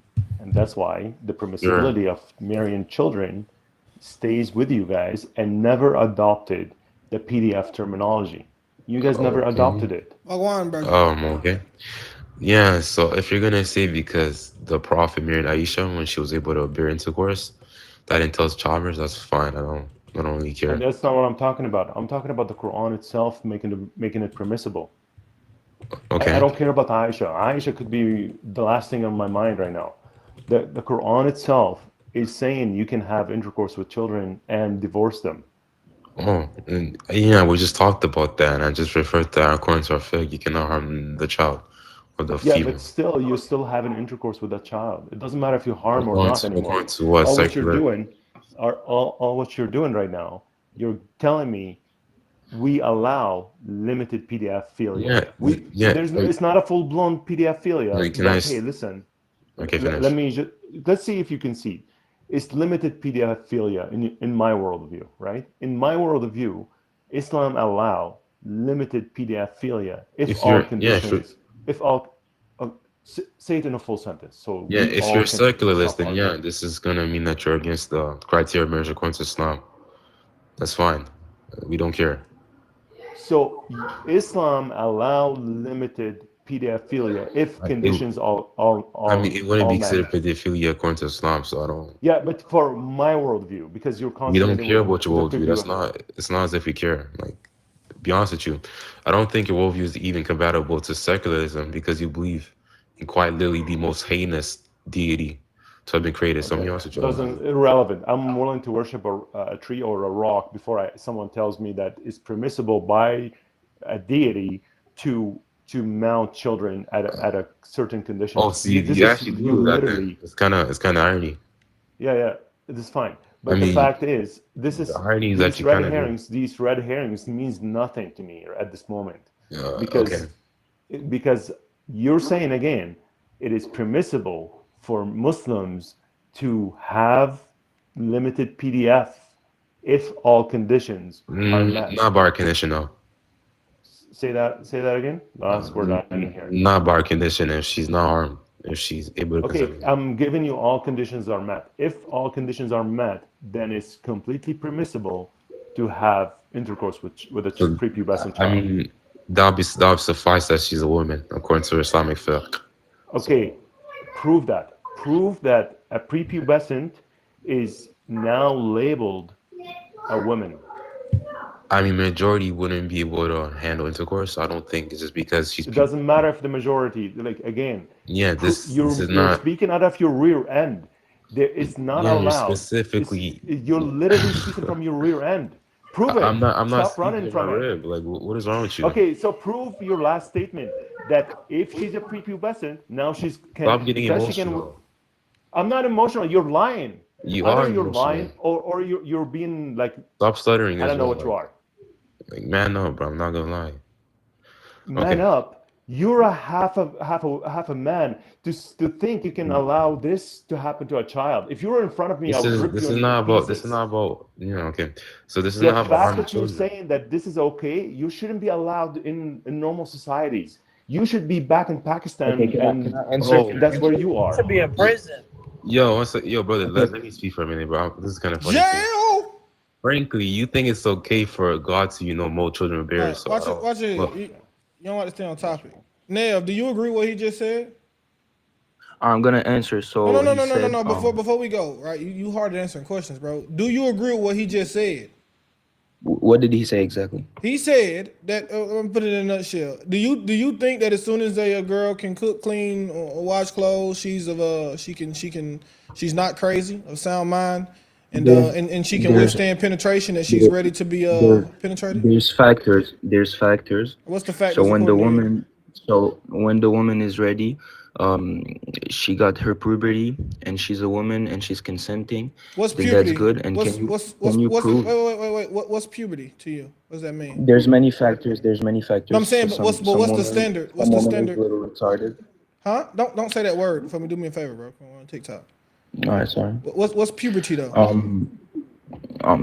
Growing up, the breast, the period, etc., etc. So what if she gets breast but no period? Is she okay still? That depends. Some women get her periods a little late.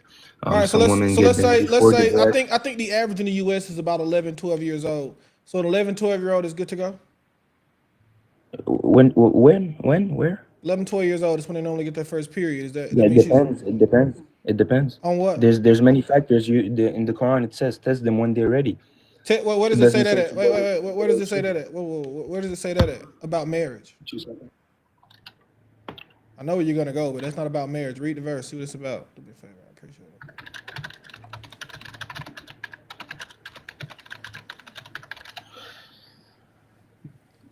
I can't believe Musa think he won the argument. Like if you are part of a religion that allow PDF practices and you think that's completely okay, just like Eusebius said, I'm not here to plant conscience into your heart or manhood into if you're a man, because no man should ever allow something like this to happen to a child. And then my PCOFI. Hold on, let Paul finish, and then you can finish up. And you think that's okay for you to continue within this religion? That this is on you. You made your bed with Satan. Okay, perfect. So now, okay, let's say Paul, you're right. What is your view? What is your Hold moral on, view? wait. First, you said you had a verse. Where's that verse you said you had that said it's about marriage? I'm not finding it right now. It doesn't My PC is exist. lagging. It doesn't exist. That's the problem. The verse you're referring to is I'll talking find it about in a minute, it's bro. talking about orphans receiving their wealth. All right, now back to it. Can you give me an example of these All right, but requirements? no, I just want to know before No. continuing. I need to know what is your moral framework. Yeah, don't worry about it. It doesn't matter. I'm asking you about yours right now. No, yeah, it does matter. Here we go again. Watch your head, boss. I don't think you understand this, bro. Okay, can we answer this stupid question? You're a demi here. Here's my moral, and every Christian's moral framework. It is the law that is written on our heart and the objective truth that is found in the biblical text. Simple answers. You ask a question, then we get there. But the issue is you're gonna introduce more red herring into the conversation. That's no point. So it's just answer to your worldview. Then if you want to say, prove to me this is also wrong in your worldview, then we can. But you have to still answer to yours first. Like, why is this so hard for Muslims? Yeah, no, I don't want to compare. I'm just asking you about yours, right? I don't need you to teach me about mine, right? That's why I'm just asking you about yours. I don't want you to compare. I just want you to tell me what yours says. What do you say? It's not running. All right, what do you? Paul and Muhammad. It's not only Muhammad. So do you want to discuss or you want to keep running? Now I'm asking you, but here's the point, right? Am I telling you what your morals are? Yeah, no, that's a discussion. Am I telling you? Just answer the question. So your moral framework is the Bible, right? You're having a hard time. You're having a hard time. Am I asking you? I'm sorry. Am I telling you what your morals are? What? Am I telling you what your morals are? You said the right word. I'm asking you. So just answer the question. You ain't got to run around. Just answer the question. Right? I already answered. I said the Quran, but now I'm asking you. Let's try this. Let's try this. Look, answer. Stop running, bro. Watch you know your Bible cooks you. Watch your head. Watch your head, man. Watch your head. They do everything but listen. And answer questions. Everything but listen and answer questions. Every single thing on the face of the planet Earth except listen and answer questions. And the reason why, once again, is they just want to compare. Everything but the truth. All they want, and the reason why all they want to do is compare is this. Here's the reason why. Because they cannot prove Islam to be true. Here's their goal in life. Every Muslim, guys, every Muslim who does da'wah, their goal is not to prove Islam. As you see here, I'm asking him questions about Islam. He won't answer the question about Islam. His goal is to say Christianity is false. I'm going to try to show you that Christianity is false. And by default, if Christianity is false, then I'll just say Jesus was a Muslim and you should be a Muslim. They don't want to actually prove their religion. They just say, let me disprove Christianity. And then by default, Islam will be true. Just by default. So look, I'm just going to get rid of this one. It's the same thing that the Jews said. The prophecy says that they said, that the parable says, Christ said the parable about the vineyard renters. And he said, the son has come. If we unalive the son, we will get his inheritance. That is the Muslim framework for giving dawah. Just prove Christianity to be false, and by default, you should be a Muslim. See, bam, look at that. That's nice. By default, you should be a Muslim. Doesn't make any sense. It is the craziest thing I've seen in my life. They don't want to answer about Islam because they know if you give a straight answer about Islam, nobody's going to want to be a Muslim. What you have to do is say Jesus was a Muslim. Don't answer questions and run to the Bible. And Hollis, you'll figure it out. My man, what are you talking about in the comments? What are you talking about? I'm not bringing you up, bro. You can't answer questions. Why would I bring you up? Hello. What's up, Stillness? How you doing, man? Good. I like the work you're doing today. All right, glad. Thank you. I appreciate it. You're doing a good job. I like how you're promoting Jesus and Paul and the Christian belief. All right, that's great. And you're asking the Muslims good questions, and they are dancing around your question.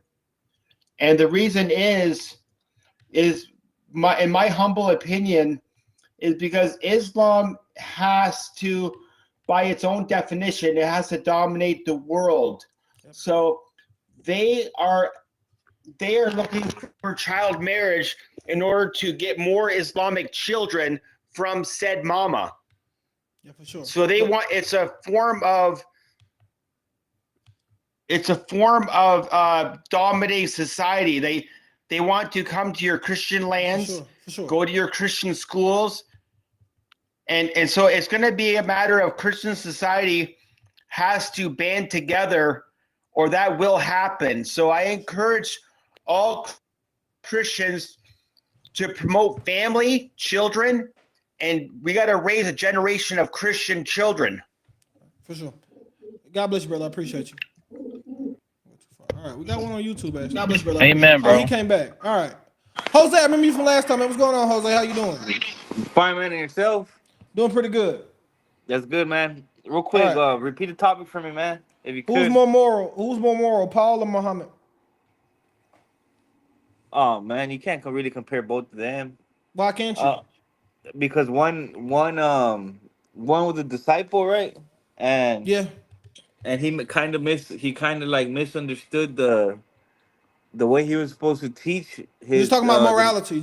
I'll get you to a straight question. What's more moral? Is it more moral to say that you can hit your wife, or more moral to say love your wife as you love your own body? Well, both of them say to love your wife. I'm just asking, is it more moral to say to hit your wife if she disobeys you? Or is it more moral to say love your wife as your own body? Which one is more moral? Well, you got to be realistic, you know. If you're I'm realistic. I'm married. I'm very realistic. I got a wife myself, right? So I can be very realistic on this topic. Just answer the question straight up. Do you think it's more moral to put your hands on your wife or to love her as your own body? What would you do if your wife stole from you or kissed another man? Yeah, I would just divorce my wife if she kissed another man. That's adultery. If my wife stole from me, come on, man. No, you wouldn't. You think I'm gonna hit? You think I'm gonna? Touche. I might cry too. I'm not going to deny that, but I'm not going to hit her. So let me ask you this. Let me just ask you. So if your wife kissed another man, you gonna hit her? As a man, more than likely. And you think that's moral to hit a woman? It is. How do I say? As a man, and my morals. I believe so. So you think it's perfectly moral for a man to put his hands on a woman because she kissed another man? If she was my wife, do you hear yourself? Do you hear yourself? Yeah, I hear. Do you hear yourself? Do you have a wife? No, I'm not married, but I do have a woman. Thank God you're not married. Do you have a wife? Thank God. No, I'm not married. Jeez Louise. So when you get married, Lord. When you get married and you happen to see your wife, she kissed another man, you just gonna get the whooping on her. Not so much whooping on her, but I'm gonna do it. I'm gonna express my free manlyhood, And you gonna beat I'm not gonna sit back and cry and divorce her, because if you're married, look at this, bro. If you're married, is someone else talking? Yeah, I'm on TikTok too, man. Oh, okay. If you're married, right, and you divorce her, you automatically go to hell because you said that you're gonna be with her until your death pulls. I don't. No. My Messiah told me this very obviously, right? In the case of fornication, I can divorce her. In the case of sexual immorality, I can divorce her. Why? That's what the Bible says, but no, we don't. That's like playing with God. That's like saying you. Yeah, but I don't want to jump, right? I don't want to jump. I want to stay here, right? The Messiah said very clearly in the case of sexual immorality, but you say you gonna hit her. That's your outcome. I just want to get to it. But you're going off the. We don't really have to keep discussing it. You just admitted that you're a woman abuser. You abuse women. No, I don't abuse women. I would never you do it. But that's abuse. No. Don't do what the Englishman. You just said, my man. You literally just said you would abuse a woman if she kissed a man. That's literally what you said out of your mouth. I said I would smack. More likely, as like real talk, I would smack her. That's abuse. No, because that's like as a real man understands what I'm saying, like a real man understands to put his hand on a real woman? man. A real man. What is wrong with you? Yeah. Are you crazy? So both of you who are talking, if your wife cheated on you, you all are just gonna go divorce and cry? Come on, man. I'm not gonna hit her for sure, without a shadow of a doubt. I'm not gonna beat her. We out. What are you talking about? I'm not gonna smack her. What's wrong with you? You guys are lying. Millions of other women out there. Lying? You guys, yeah. I'll just be completely honest. I done got cheated on before. I ain't smack her. What'd you do, cry? Do you got a daughter? What'd you do, cry? Do you have a daughter, Jose? Do you have a daughter? Do you have a daughter? No, I don't have a daughter. When you have a daughter, if she comes home and says, hey, my husband caught me kissing other man, so he smacked me a couple times, you're going to say, well, baby, you shouldn't have kissed him. And what are you going to do? You're going to just tell her to keep kissing other men?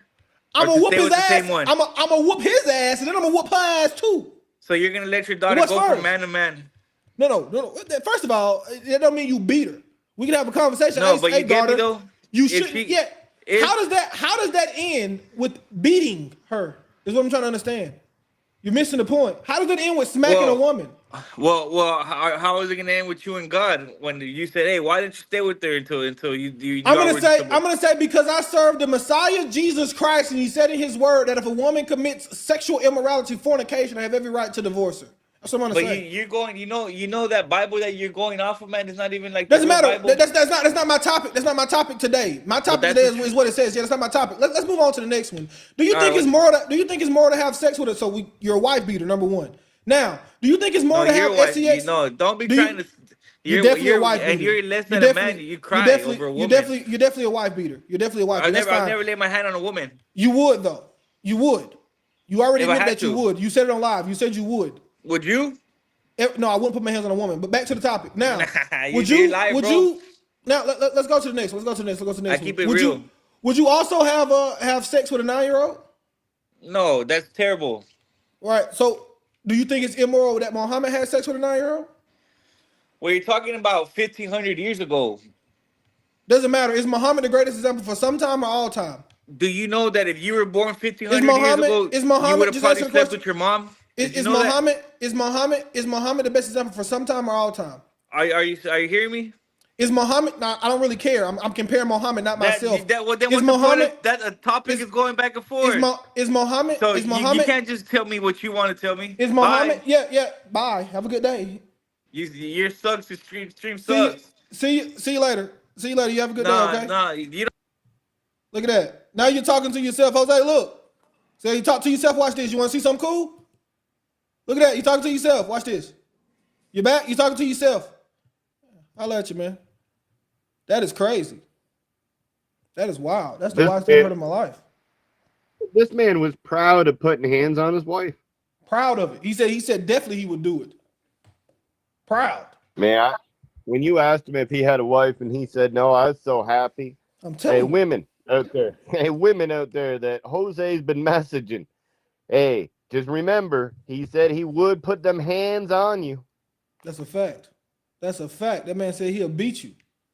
He'll beat you. He's going to smack you. He catch you kissing somebody else, he's going to smack you. God forbid it was the wrong person. Imagine he saw his wife, like the back of her head, thought it was his wife, came home smacking her, and it wasn't even her. You want to answer the question now, Jose? Is Muhammad the best example for some time or all time? Say it again. I can't hear you talking too fast. Is Muhammad the best example for some time or all time? For all time. All right. So is it a good example for all time to have sex with a 9-year-old? Do you not understand that God said to follow the laws of the land? So it changes over time. In Iraq right now, they just changed the legal age of marriage to 9. So is it okay in Iraq to have sex with a 9-year-old? Okay, no, of course not, because they're not following the laws of the land right now. No, that is the laws of the land. Iraq, the law of the land is 9-year-olds are eligible for marriage. That's the law of the land in Iraq right now. Yeah, at this time, of course it's not. Why? Why does it change for this time? Because is slavery still good to this time? Is slavery still good? No, slavery's not still good at this time. No, but if you were living in 1776, for those people, it was good, right?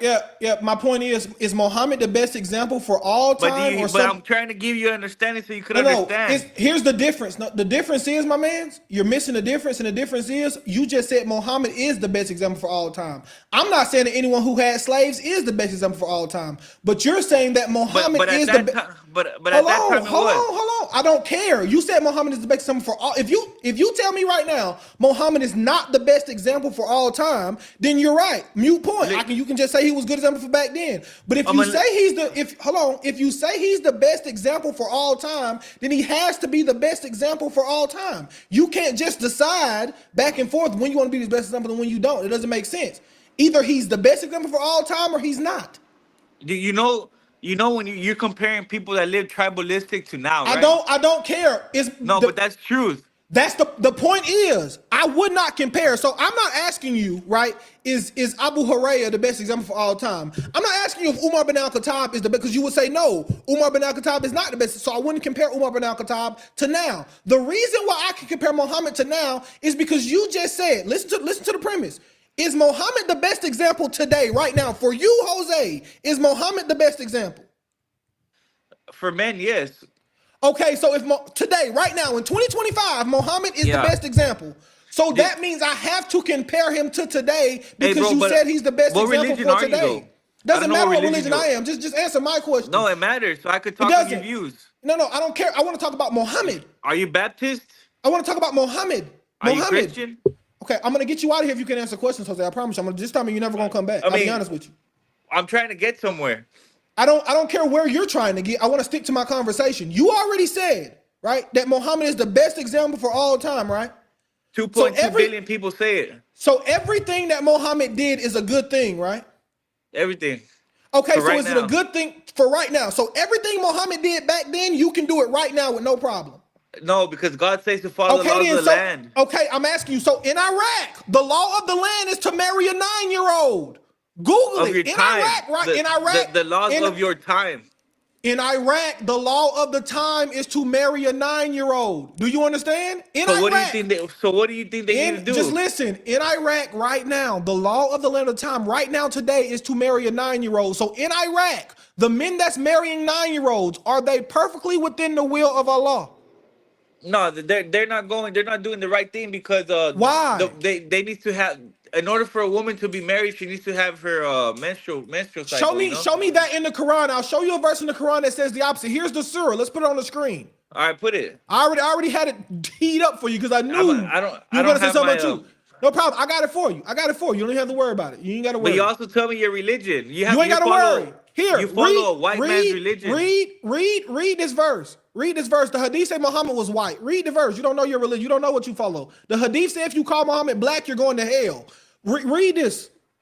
Because black does not mean black like that. No, it is literally referring to black. Muhammad also said he saw a black woman, literally black woman with unkept hair come out of Medina, and that showed him that a plague was about to leave Medina. Let's don't do this black stuff. Muhammad traded 2 black slaves for 1 non-black slave. Let's not do this white man's religion stuff. Just read the verse on the screen. You follow Jesus. Read the verse on the screen. Oh, prophet. Let me see. Sorry, wrong one. One down. Hold on. 65. Yeah, check your stuff, man. Come on. Here you go. Let me see. Read this verse. Which one? Top, bottom? Doesn't matter. It's the same one as different translations. Let me see. Which one else do you want to read? See, it says, as for your women past the age of menstruation, in case you do not know, their waiting period is 3 months. So after they have their first menstrual period, now, keep reading, Jose. Don't stop. We are human. We are animals. Jose, Don't stop. And those keep who reading. have not menstruated as well as who for are those who who are those who have not menstruated? They're the ones that they're not legal yet. As for those they are who legal. are pregnant, they are legal. They are legal. That's not what it's saying. Let's get the tafsir of the verse. Now you're lying because you're caught. Let's get the tafsir of the verse. Let's get the tafsir. Let's see what the scholars say this is about. Let's see what the scholars say. Let's put it on the screen. Let's put this on the screen now. Let's see what the scholar says. Now, this is from Jalalain. Jalalain says, as for those of your women who no longer expect to menstruate, if you have any doubts about their waiting period, do you know what a waiting period is in Islam? Where did it say? Where did it say? What's a waiting period in Islam? Do you know what that is? It said it was 3 months, no?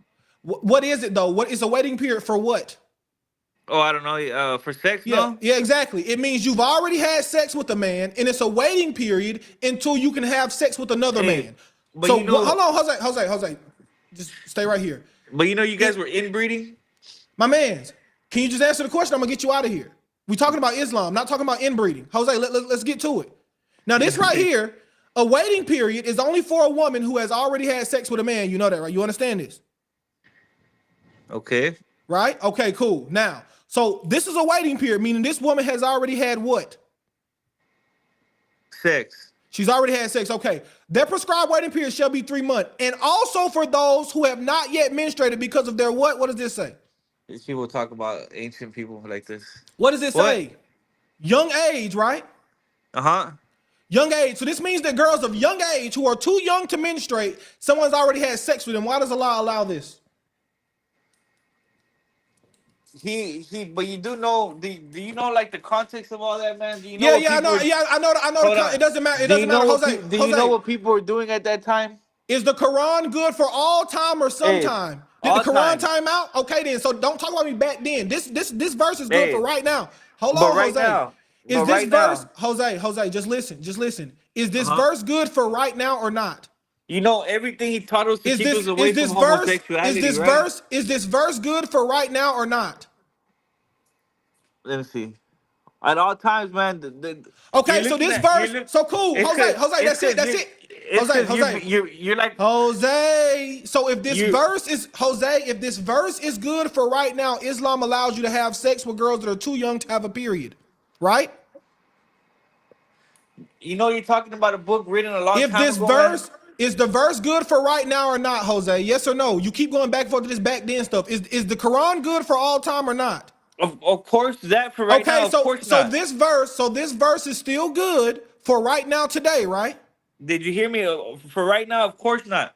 But okay, so boom. Thank you. So the Quran has an expiration date. When exactly is the expiration date of the Quran? That I don't know. Okay, so but you agree now the Quran is not eternal. It's not good for all time. It was only good for some time. No, it's good for all time. Okay, then so is all of it good for all time or just some of the verses good for all time? What about the people that are inbreeding right now? Are all of the verses good for all time or are some of the verses good for all time? Do you know why they said that though? Are all of the verses good for all time or are some of the verses? Do you know why they said that? All right, Jose, watch your head, boss. You have a good day, okay? Watch your head. Watch your head, boss. This is the problem with Islam once again. Do you see the issue? This is the issue with Islam. The issue with Islam is that my man's can't answer a question. He's a Mexican guy who can answer a question to save his life. He sees the verse and he goes back and forth between Islam is good for all time and Islam is not good for all time. Islam is good for all time and then Islam is not good for all time because he's caught on this verse. He's caught and there's nothing he can say to get out of it. He understands that if he says this verse is good, he's in trouble. But if he says this verse is bad, then Islam is false. But coming from the man that said he would hit his own wife, what more could you expect? Dallas, man, what's going on? You a Muslim? Assalamu alaikum, my brother. All right. Who's more moral, Paul or Muhammad? Brother, you a Christian? Who is more moral, Paul or Muhammad? Brother, you believe in Jesus as God? Who is more moral, Paul or Muhammad? Last chance. Muhammad, of course, brother. All right. Do you think it's moral to have sex with a 9-year-old? No, we're not talking about that. Do you think it's That's more? not true. Do you think it's not moral? That's not true, are you Sunni or are you Shia? Doesn't matter. That's not true. What you just Sunni? said. Are you okay? Does the Quran allow you to have sex with children? No, sir. What does Surah 65:4 say? Go ahead, read it. It says, as for your women who are past the age of menstruation, in case you do not know, their waiting period is 3 months. The same for those who have not menstruated as well. But, what is a waiting period in Islam? But read the verse before. That is the verse. Okay, no problem. We'll read the verse before. Not an issue. Okay, you want to read the verse before? Read the verse. You can't just read the whole. No problem. I'm reading the verse. You don't like talking. And he will provide from them sources he could never imagine. And whoever puts his trust in Allah, he will suffice them. Verily, Allah will accomplish his purpose. Exactly what? Exactly what? Exactly. You just said it. Read it again. Watch your head, boss. Watch your head. Anybody else want to come up, man? Wasting my time with that guy too. When you're a Muslim and you just want to be a Muslim, don't come up to have a conversation if you don't know what you're talking about.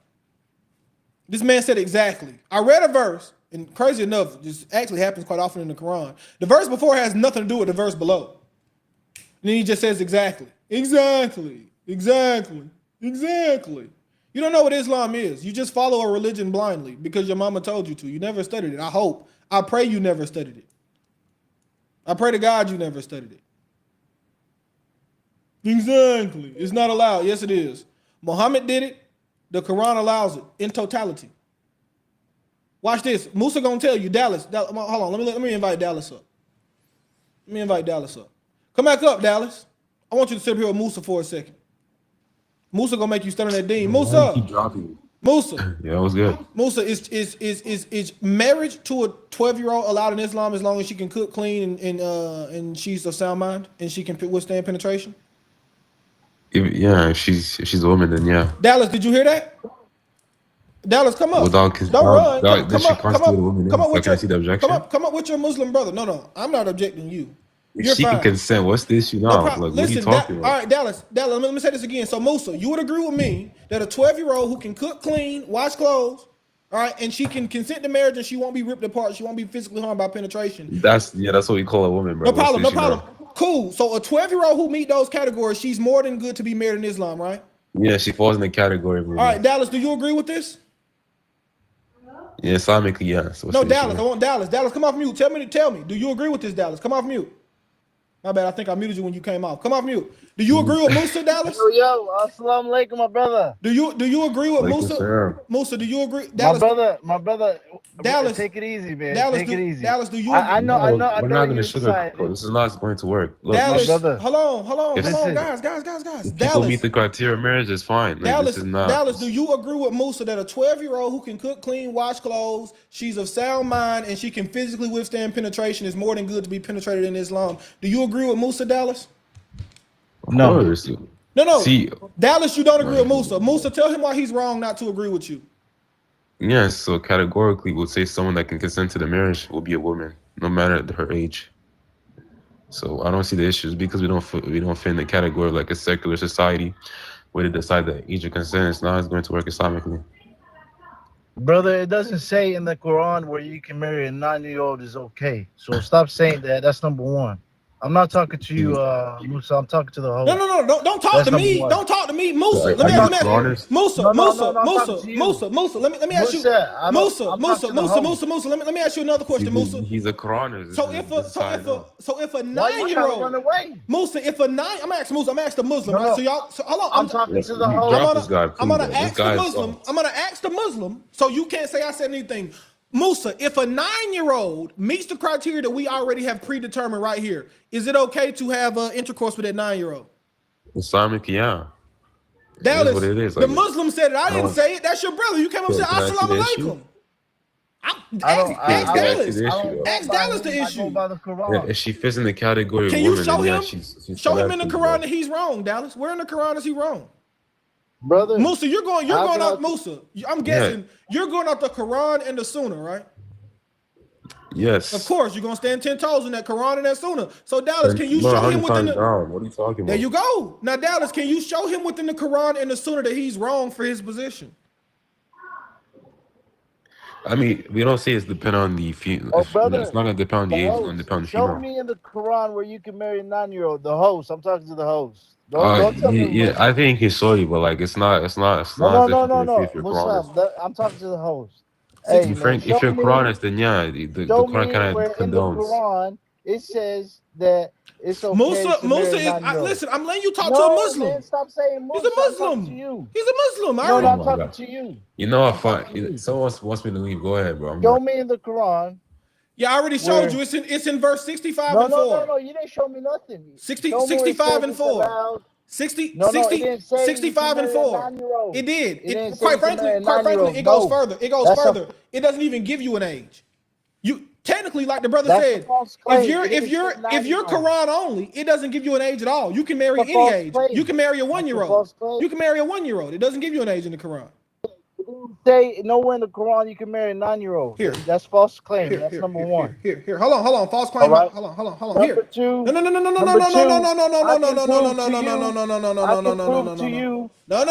You're not gonna get to run away. What is this? What does this say? Read this verse on the screen. I'm not running away. Read the verse. Where it says 9-year-old. Read the verse. Where it says 9-year-old. Has a 9-year-old right here? Okay. Show me. We're gonna get you out of here. As for your women past the age of menstruation, in case you do not know, their waiting period is 3 months. And those who have not menstruated as well. 9-year-olds have not menstruated. 9-year-olds have not menstruated. We know, Dallas, of course the truth hurts. You just got take-feared by your own brother. You came up and said assalamu alaikum to the brother. He immediately takfired you and told you you're a Quranic and you're not a Muslim. Immediately you got takfired by your own guy. It wasn't me. Your own Muslim brother told you was wrong. Wasn't even me. I let a Muslim tell you was wrong. I ain't even do it. I ain't even do it. Hey, listen, my mans. No one here said 18. Did you hear me say 18? But you can come up too. I drop you because you're on bot mode. Man. I don't talk to people who are on bot mode. I've been waiting King on Reggie. this moment. What is the age of consent? What's the word? Yeah, what is you a Muslim or you a Hebrew Israelite?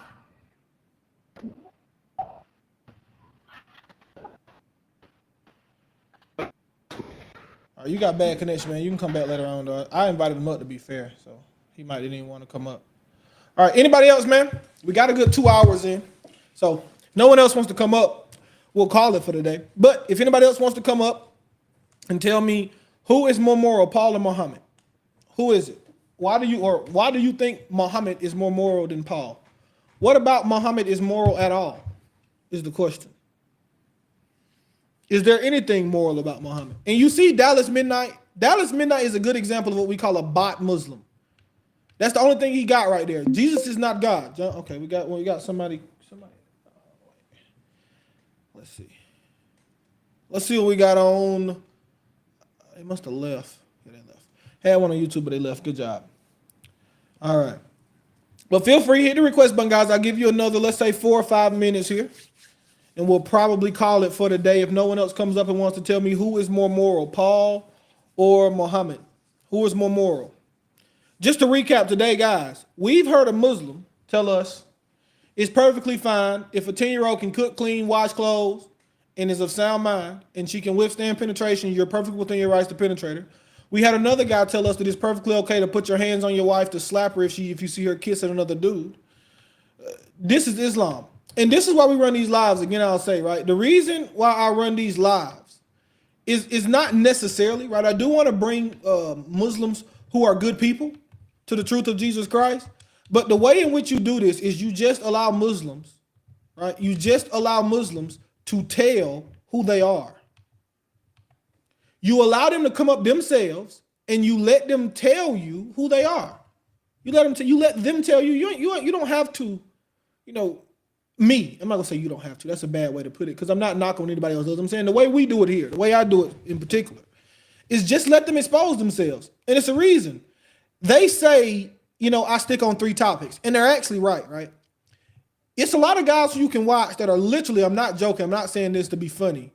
They are 1,012 times smarter than me. I'm not that smart, right? I know the Bible, but I'm not that smart. What I do know is that you shouldn't be mounting kids, you shouldn't be putting your hands on your wife, and you shouldn't be having SEX with slaves. And that's all I need. I don't need much else to prove this religion to be wrong. That's all I need. I don't need anything else. I don't really care about anything else.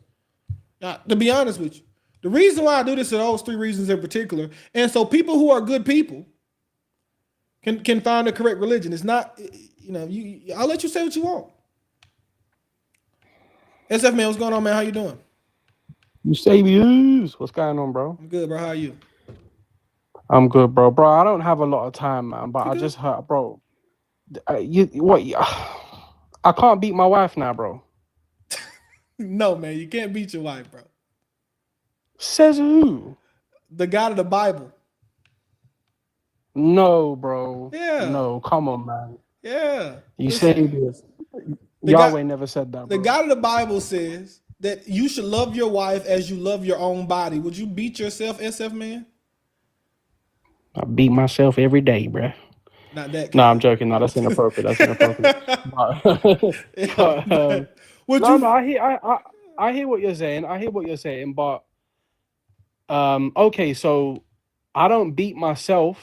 Yeah. But as a man, if I do something wrong, and some type of physical discipline is required, I accept that. It depends on what I've done. But that's like authority that I give to my father, men of my family. But in marriage, I have that authority over my wife, though. Yeah, the question to me becomes, right?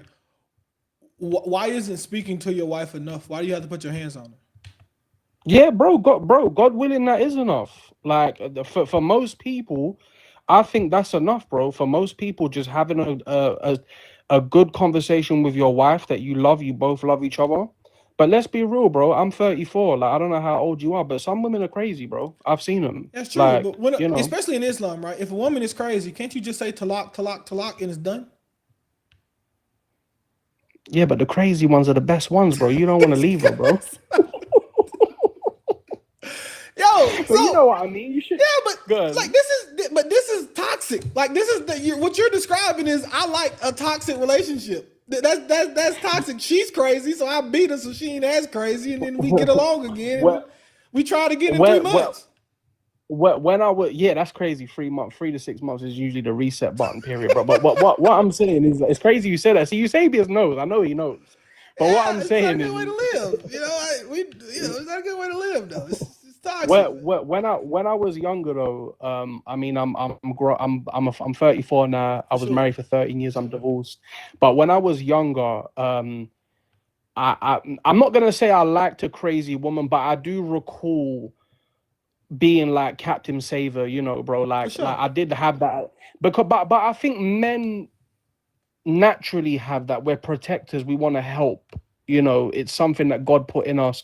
If we see someone that's suffering in some way, we hear a story, it triggers that protective thing that men have in us, you know. And I think God has put that in us for a reason. So I mean, you know, if you do have a crazy wife, I do think it's you know, it is normal to want to stay by. Some men are crazy, bro. Some men need help. So I know a lot of women that stick it through with a crazy man or a man that has childhood trauma, and you know, life is hard, bro. It's all part and parcel. But going back to the original point, as a man, bro, even before Islam, even before I was a Muslim, just growing up, you know, in the area that you grow up in, I have seen that there was some households, some families where every once in a while there was a little bit of domestic violence where it was just normal. Like I've just seen that with human beings. That it's not everyone, but it does happen. Yeah, I'm putting on but that the point of Christianity, the Messiah tells us that you are in the world, but you are not of the world, right? The things that the world engages, you would agree, right? Domestic violence, it happens. Of course, we all see it. That doesn't mean it's something that we should engage in, right? Just because we may see it, right? Just because it exists doesn't mean I should engage in this activity. Because my God tells me that it's a lot of activity that exists in the world that I think we would all say there's some things that we should not engage in just because the world doesn't, right? So just because we see it doesn't mean it's something that we should engage in. We should be set apart. We should be a different people. We should be something totally, you know, advent to what is normal in the world. I would agree. Domestic violence is more normal than it should be, but that doesn't mean that I should engage in it. Quite frankly, it almost means I shouldn't. Right? It's normal people to go to the club on Saturday, go get drunk, have a good time. You know, maybe go sleep with a couple women, do whatever they do. That's normal. That's a normal life. It doesn't mean that's something I should engage in. Quite frankly, it almost means I should engage in the opposite. I should do the opposite. Most people, go ahead. Go on, bro. Go on. I was gonna say most people sit around all weekend and you know they do nothing but. I'm not saying it's a bad thing because I watch a game every once in a while too. Some people sit around, their whole life is based on Sunday, right? Their whole life is to get to Sunday, not to go to church, but to watch NFL. Their whole life is to get to Thursday, Friday night, so they can watch basketball all weekend. That's their whole life. That's some vanity is good, but pure vanity is bad. That shouldn't be normal. 100%, bro. 100%, and I agree with you. But you know what it is though, Eusebius, like I mean, you already know, bro, and Christianity is well aware of this. People are very complicated. You know, people are complicated. And I personally feel like being not of the world is sticking it out with your partner in your marriage and not doing what most people are doing nowadays and just jumping straight to a divorce or even just breaking up. Everyone just seems to just, you know, you've seen it on social media, bro. It's become part of the culture. People have got a long list. If he does this, if she does that, walk away. That's a narcissist, blah, blah, blah. Like, we're taught by God not to do that. We're taught by God to stick out people's imperfections and try to make this work, you know, especially if you've entered into marriage. You know, you have actually done this. You've entered into this covenant with your wife, with your husband. You may have already bore children. So I believe that God to man, the descendants of Adam, he has structured a way in which you maintain order and discipline within your household amongst your wife, your children, and obviously if you would have slaves, but we don't have slaves right now. There is a way by which you do that. And I'm sure you know the verse of the Quran. There's 3 stages that you go through. Yeah. And yeah, physical discipline is one of those tools that a man can use. God has given him the authority to do that. Yeah, but why? So, like my wife, right? I could not imagine myself, Christian, no Christian. Me and my wife had a problem. Problems. Everybody has an issue every once in a while. I couldn't imagine myself then saying I'm gonna put my hands on her. That should be, that should be something that's adverse to your nature. It's adverse to my nature to put my hands on. I can't do it. I even tell my wife this, and I'm completely honest about it. I tell my wife, like, when I have a child, I pray to God it's not a little girl. And if it is a little girl, I pray to God she's just an angel. She's just born an angel.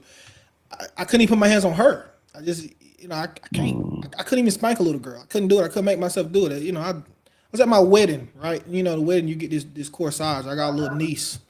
And before, I'm still got to take pictures. And she goes to, she grabbed my little corsage and she squished it. And I'm like, oh, no, get it back. Got to take pictures. Nah, she can have it. It's a little girl. She can have it. There is something within the nature that says don't harm women. And that should be in our nature because, as you said, I'm a protector, I'm a provider.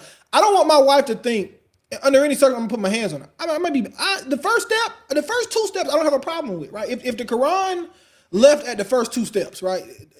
Admonish her, don't share beds with her, cool. I think that's probably that's good steps, right? Have a conversation. All right, now listen, I don't want to talk for right now. Leave me alone. Take some time, and then we'll figure this thing out. But and here's the thing, right? If your wife loves you, she actually loves you, right? If you made a decent decision, she actually cares, and not even love, she just care about you.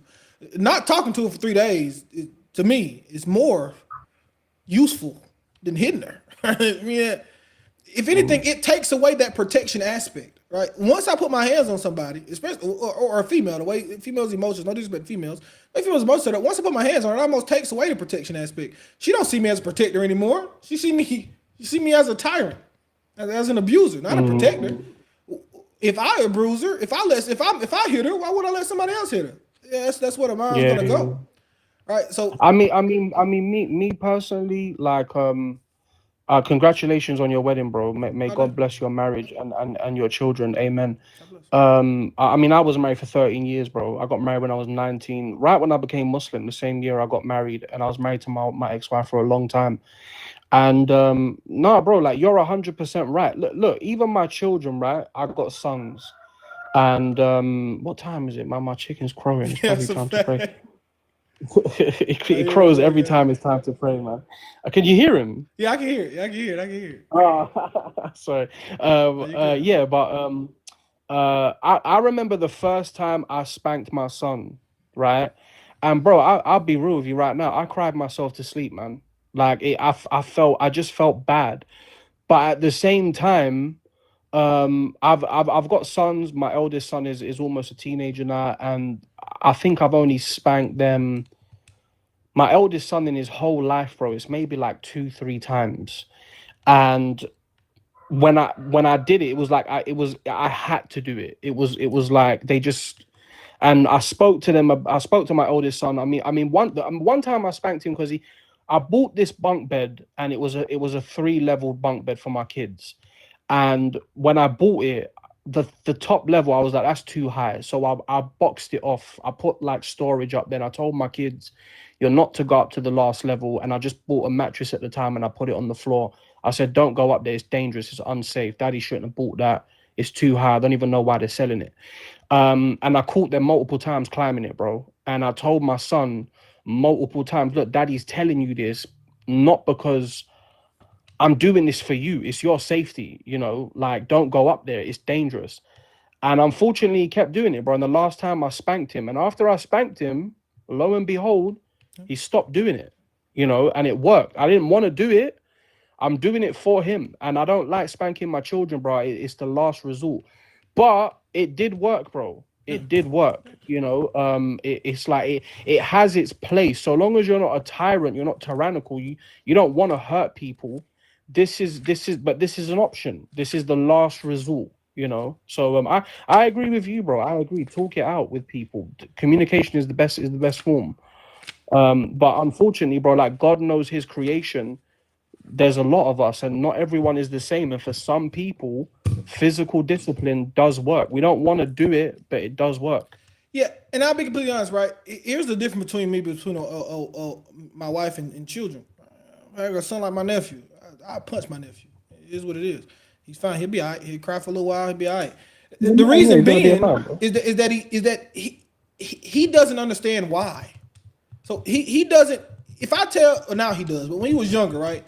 He didn't. When my mom told him to wash the dishes, he didn't know why. Why? Like same thing with me. When I told him to wash dishes, I wash them. That's because she used to beat us all the time.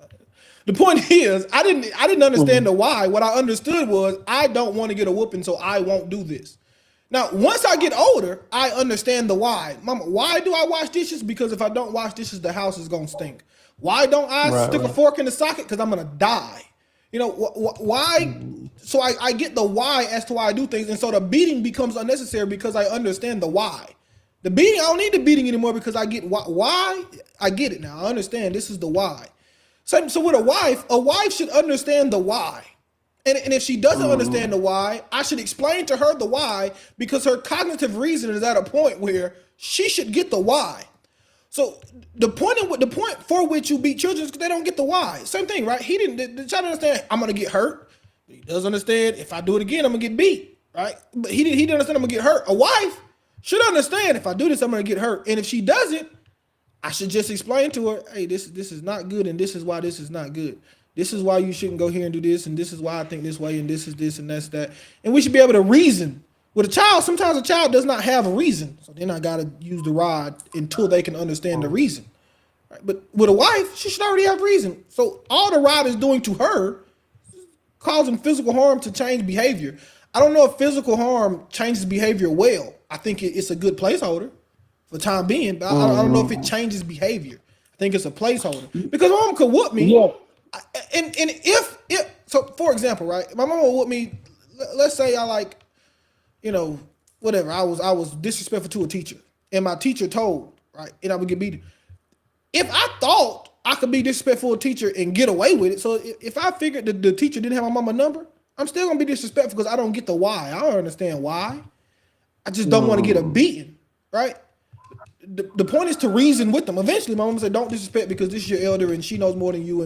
And I get it now, so now I get the reason. You'll never see me disrespect anybody older than me. Well, that's an elder. Right? Yeah, you can be 10 years. You know what you say, because like you made a good point, right? And the fact of the matter is, bro, is that you're absolutely right in explaining why. Like, I'm gonna be real with you, bro. I remember in my marriage, I remember I slapped my wife once. And after that, she said, and even she put her hands up and she said, you know what, I'm not gonna lie, I deserved it. I even spoke to the elders of her family. I spoke to the men of her family, and it was like, they said to me, you know what, she shouldn't have did or said what she said, but you shouldn't have did that. And they just asked me, you guys okay? And because I actually went to the men of her family, I went to her father, I went to my grandfather as well, because it was just, I don't want that kind of marriage. I loved my wife a lot when we were married.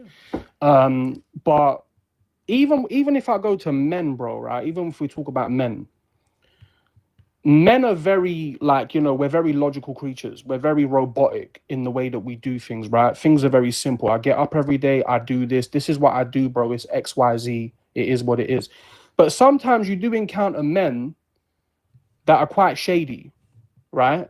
And I know some of them, bro. I come from a big family. I know some men. Like in my life, bro, at 34, there's been times when I've had to cut certain family members off. Like when they call me up, oh, I got a problem, some people, blah, blah, blah. I'm like, bro, I'm not helping you because I know you. You're a shady person. You've done something. And I'm not backing you on that and I got other cousins, they can call me and they don't even need to explain to me. If somebody's put hands on them, I got a particular cousin. These people are angels. They don't even need to explain to me what happened. I know they're not in the wrong. But you get some people, bro, that even if you explain to them, even if they know better, for some reason, bro, and I don't know why, God knows why, these people are lawbreakers. They break the law. And I think even God talks about these people in the Old Testament and probably the New Testament. You have some people that are well aware of the law. They know what they're doing, but they break the law, bro. They're sinners. They're bad people. Yeah. You know, and they even derive a level of joy from being that way. I don't know why. So you know there is that too, bro. And there are like you said when you explain to your wife why, but at the same time, bro, it is human nature. You do get some people that do enjoy being bad. They know what the law is. They know they're in the wrong, but they're gonna crash out. I'm gonna do this today. This is what I'm gonna do. Yeah, I would agree, right? But with those people, that's why we have a three strike system, right? Because I could beat them all I want. Like you said, they just they like being vagabonds, vagrants. That's a bad choice of words, but they like degrading society. That's just what they like to do. It's nothing you can. I can't beat them or talk to. I gotta lock them up or I gotta get them out of here. Whichever one is decided at that time. I either gotta lock them up and get them out of here. There's nothing I can do to make them change. Once again, I can beat them in line, but I got to keep them in prison to even do that. You got to beat them in prison because they'll wake up and unalive you in your sleep. They're just horrible people. I don't know if that's a good example for a wife, right? If my wife is to the point where, she is just too far gone, there's nothing we gonna have to. We're gonna have to separate for a while. You got to figure this thing out. Ain't nothing I can do for you. Nothing I can do for you. What am I supposed to do about that? But the thing is, bro, is look, I've met women and I've met men, and I myself, over 13 years of marriage, I saw this for myself. I've met some women and they're like, listen, I'm a better person with my husband, right? Like, I'm better with him. Like, yeah, okay, he has his ways and this and that, but I know who I am without him. And I've met men that will tell you, bro, I would have been in jail or dead if it wasn't for my wife. I'm a better man with my wife. She has her problems. Even my ex-wife, bro, as annoying as she could be, over the 13 years, she did actually instill some behavioral patterns in me that I didn't have before that are hands down beneficial. I'm a better man walking away from that marriage. She did actually help me in a lot of ways, So yeah, you do get people that are like that it's like, look, they got what they're going on. This is their marriage. This is their little situation. And within the confines of their home, it works. It works for them, and if they didn't have each other, they would in fact be worse. They would actually be worse off. And you see this happen to some people. Some people talk a woman into leaving her man or talk a man into leaving his wife. And a year later, bro, they're off the rails. They're way worse off than they were when they were even with that person. And people just step back with their hands up and say, oh, well, we didn't know that was going to happen. When really and truly, you should have just left well alone. You should just left things the way they were, Yeah. What would teach that lesson better? So if it is the case, right, that woman is crazy, but she's better off with her husband. What teaches that lesson better than saying, for 3 months, man, I'm going to go stay in this hotel, or I'm going to go rent me another house for 6 months, and I'm going to leave you here. Wouldn't that teach the lesson that you're better with me or I'm better with you better than beating her? Hitting her? I don't want to say beating her, but hitting her, putting my hands on her. The lesson is better taught by me saying, I'm going to leave you to your own. It's kind of like Paul. Paul said this at the time, right? It was a guy who was in the church, and he would not repent of his sin. He said, you know what? Kick him out of the church. Turn him over to the devil so that his soul will be saved in the end. Just get rid of him and let him live his reprobate life. And the reprobate life itself will turn him around better than me. Me talking to him ain't doing nothing for him no more. So the reprobate life will turn him around better than me speaking to him. I would say the same thing in that case. If my wife and I, we broke up for a year. I'm better with her. She's better with me. We realize this. We get back together. That explained leaving for 3 months, not even necessarily divorce, separating for 3 months will teach the lesson that you're better with me or better without me, better than me. Put my hands on. Right. So even in that case, yeah, I mean, congratulations, bro. Like, I'm happy that you guys are back together and you're better. Yeah, no, 100%, bro. It's life experience, bro, and I'm happy for you. And I would say that there are multiple forms of therapy like that. For some people, bro, it doesn't work like that. I mean, me and my ex-wife divorced, and within about 6-7 months after it, I was just like, you know what? And I warned her. I said to her, I warned her a long time ago. I said, I don't separate with him. If I separate, I'm done. I'm gone. Like, don't separate with me. It's just that's the way I've always been. Like, if you tell me to leave, I don't go back to where I've been told I'm not wanted. Like, I know that's wrong. My family's quite prideful like that, but I also believe that once people cross a certain line, it's hard to push them back past the line that they crossed. It is what it is, bro. With you and your wife, but people are different. You and your wife, your community, your culture, maybe it's different. But yeah, I mean, look, bro, like I hear what you're saying. I mean, me personally, in the culture that I come from, it wouldn't be the norm to leave for 3 months to a year or so. Like that wouldn't really be what we do. I mean, I couldn't leave my kids for that long either. Like they're with me every weekend. I'm pretty sure your kids were with you anyway, but regularly they saw you. So, but what I'm saying is like, what I'm saying, bro, is I just don't know. Like I said, people are different. You'd really have to ask people. Like, bro, I've met women that have told me that, like, you know, they accept that there's been times that their husband has physically disciplined them, and when they've looked over the situation, they've put their hands up and said, you know what, I deserved it. I've seen women in communities, I mean, where I come from, culturally, my people, people will even see what's happening and they'll be like, okay, well, why did that happen? And men and women as a collective will say, well, you know, that person deserved that. It just is what it is. I mean, you just don't do that. Yeah, but you don't think that's kind of Stockholm syndrome, right? Like, you don't think that's kind of like you almost have to justify it in your heart because they love the guy so much. They say, well, I deserved it. Whether they actually deserved it or not, right? They're gonna kind of say, yeah, I deserved it because I want to believe he's a good guy. Most women who are victims of most women. I mean, I'll give you an example, right? Yeah, go on. Yeah, most women who are victims of true abuse, I think we both would consider abuse. I mean, like really bad beats, even in Islam, right? You can't hit them on the face stuff like that. But women who are like victims of real abuse, beatings, rapings, husband just, you know, almost dunk them in water, try to drown. They'll say the same thing for 30 years. And still, the guy said, "I deserved it. I don't know, I deserved it." Right? That's just kind of the mindset that you kind of get into when you're in that type of situation. It's almost a defense mechanism more than it's a. Yeah, I mean, what you just described about the dunking in the water. I mean, even that woman and that man, even that man and that woman, that husband and wife, right? I mean, if I ever encountered a guy and he said, you know, every time Bessie step out of line, I get to dunking her in the bathtub. Yeah. If I met him, I'd be like, but if he explained the situation to me, I'd be like, okay, like. And his wife is saying, no, but I deserve that. I'd be like, no, don't get me wrong. The situation was wrong, but the punishment is to an egregious level. Like, I understand that okay, your wife's done something wrong, but you don't do that.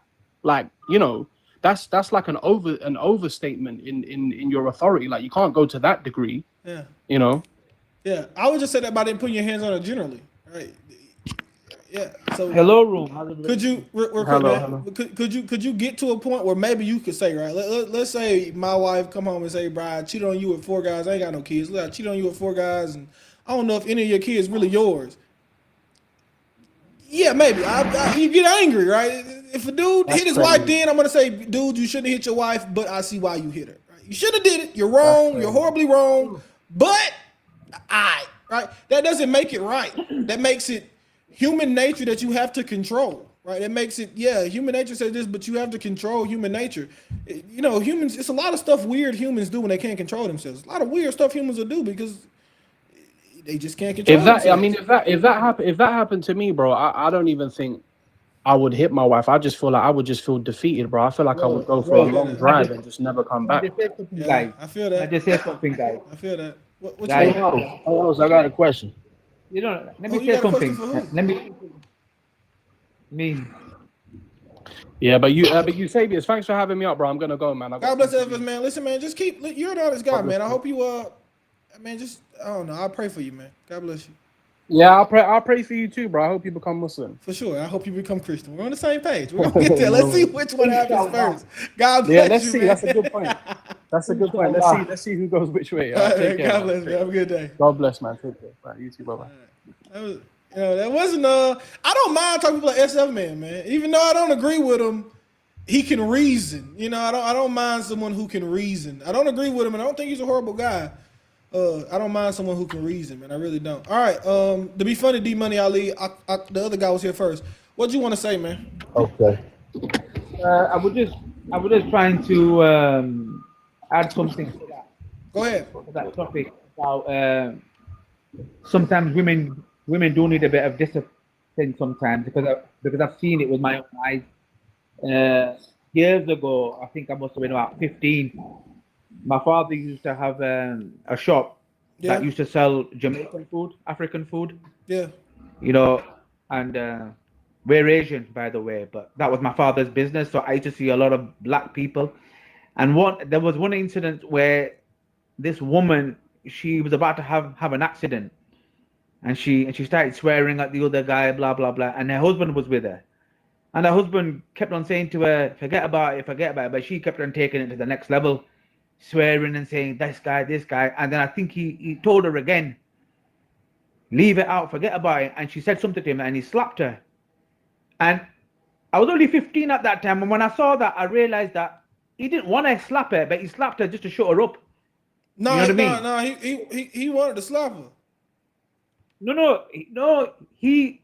I know, but it's how I looked at it. But host, really quick, women can get you with some funk. You got to know this, man. They turn up for nothing sometimes. They don't realize how risky that is. Yeah, here's the thing, right? I would agree. I don't mind it. In you know, let's say you're with a girl and and she talking crazy to some gang members or something. You know, just putting yourself in a bad situation. Exactly. I ain't saying you shouldn't pick her up and remove from the situation.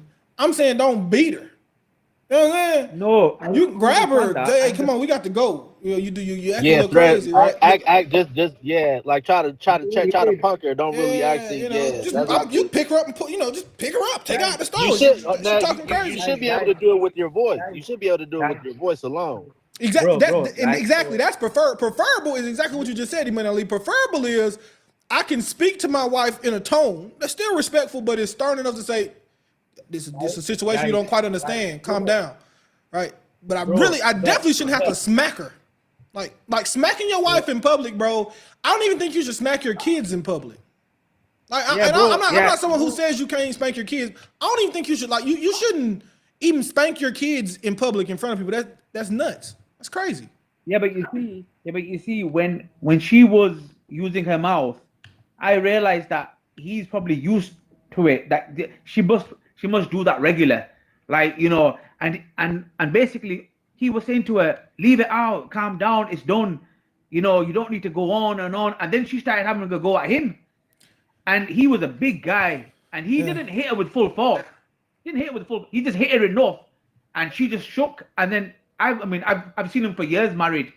But you kind of, I gotta admit, right? What you're saying is the problem with the whole premise.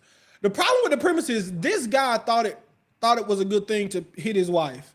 You as a child saw that and said, hitting women ain't that bad.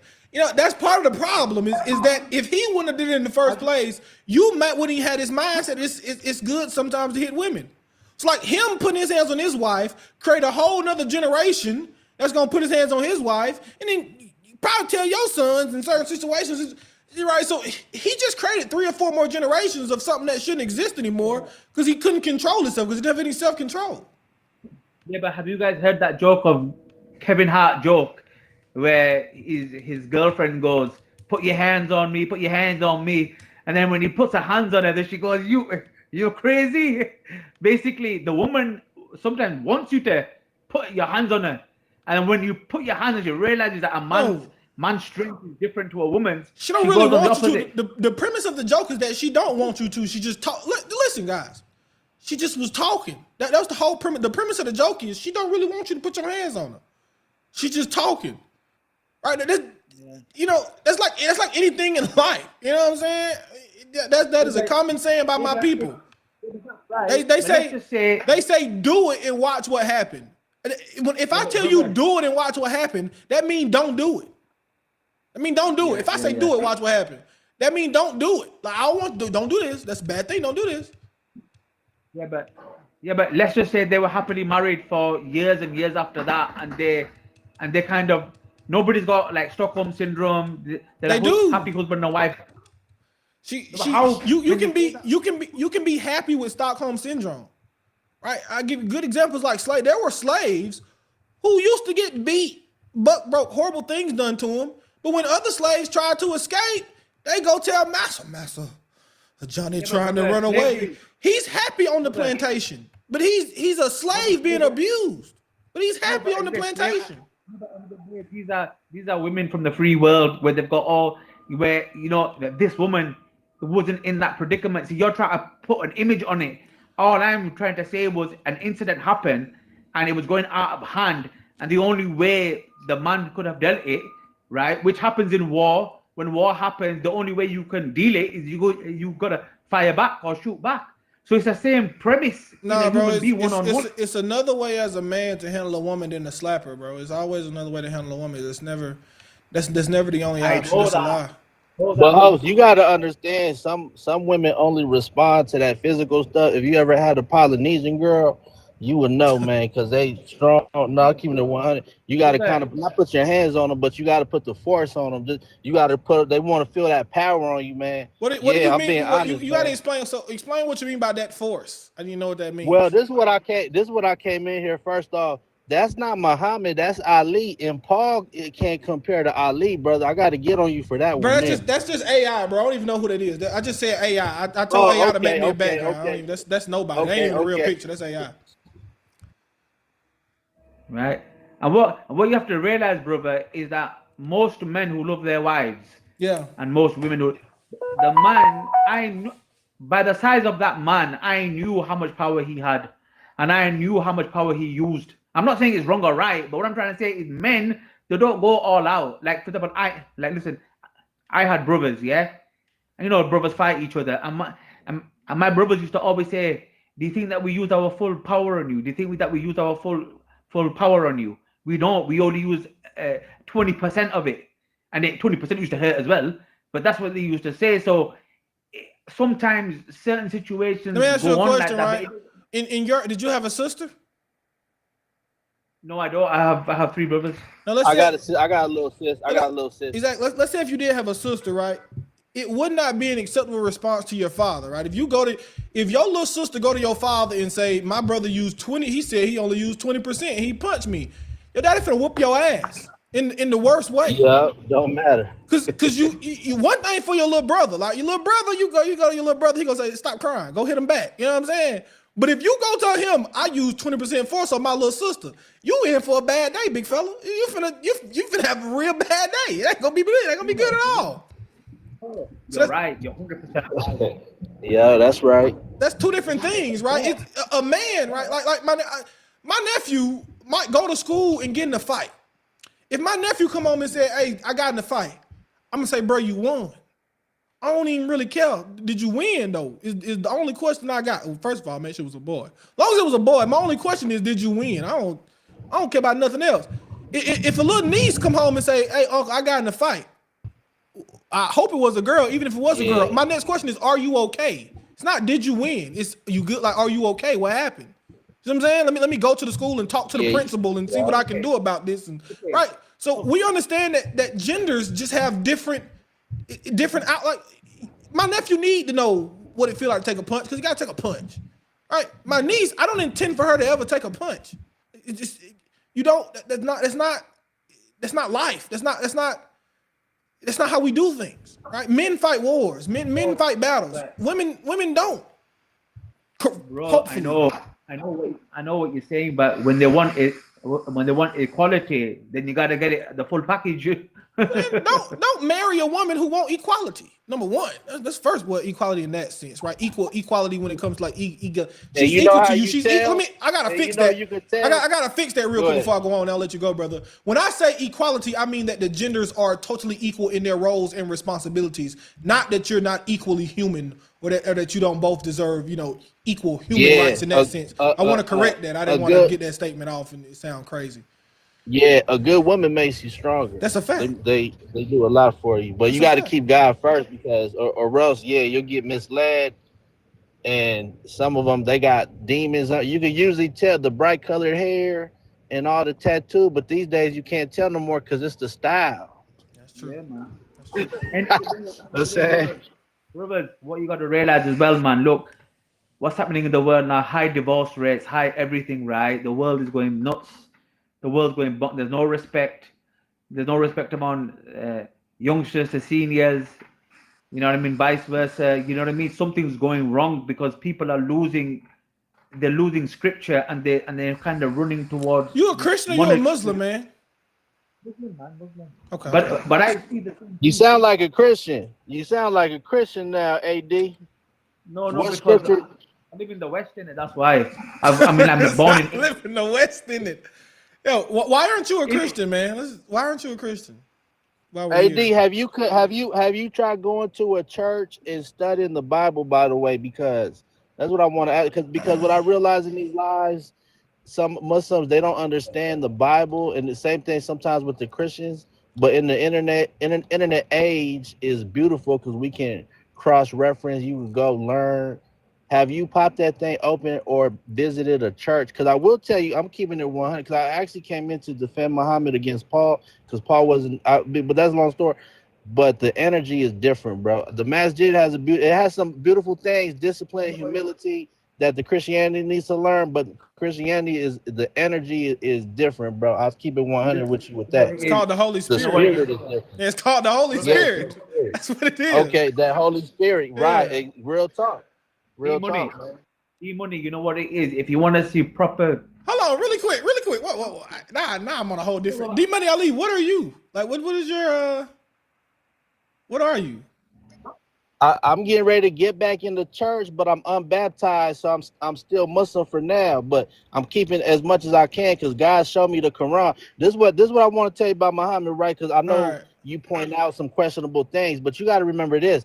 He was successful in war and stuff like that in battles, right? But he didn't go live like a king. He lived in a humble manner. He sold his own clothing. He would cook his bread. Like he lived in a humble manner. Even his companions came through and said, "Why are you living like this? You are the man. You could be living like a king." So that's one thing you gotta understand about Muhammad. He brought the message of humility and humbleness. And Salat, it humbles you different than Christianity. But like I said, I believe something happened where it went astray itself. Islam, even Quran, you got seen evidence of corruption. But I don't just hate on him. Put it like that. But I don't know because there are some questionable things I know in Hadith. But if you going back to church, so do you believe Jesus died on the cross and was risen on the third day? Yeah, I'm getting ready to go. See, my mom's Jehovah's Witness. I go with her. Yeah, so I gotta get baptized. So in the meantime, I'm just sticking with what I am as a currently. My man, you ain't gotta get baptized. The Bible says that if you accept with your mouth and believe with your heart that Jesus is Lord, He rose on the third day, you shall be saved. Now, baptism is the next step, but you don't have to get baptized before you become a follower of Christ. AD, this is what's interesting too. Do you believe in the Trinity, AD? Absolutely not. So, do you believe in the Trinity, host? Yeah, I believe in the Trinity. So check out the Trinity. If I were to explain to you, like myself, I got a brain, I got a heart desire, I got a gut instinct. These are different systems of the one, right? And I explain the Trinity as a function of the one. How can you explain the oneness of Allah to me? Give me an analogy. This is good. Real quick. I'm gonna end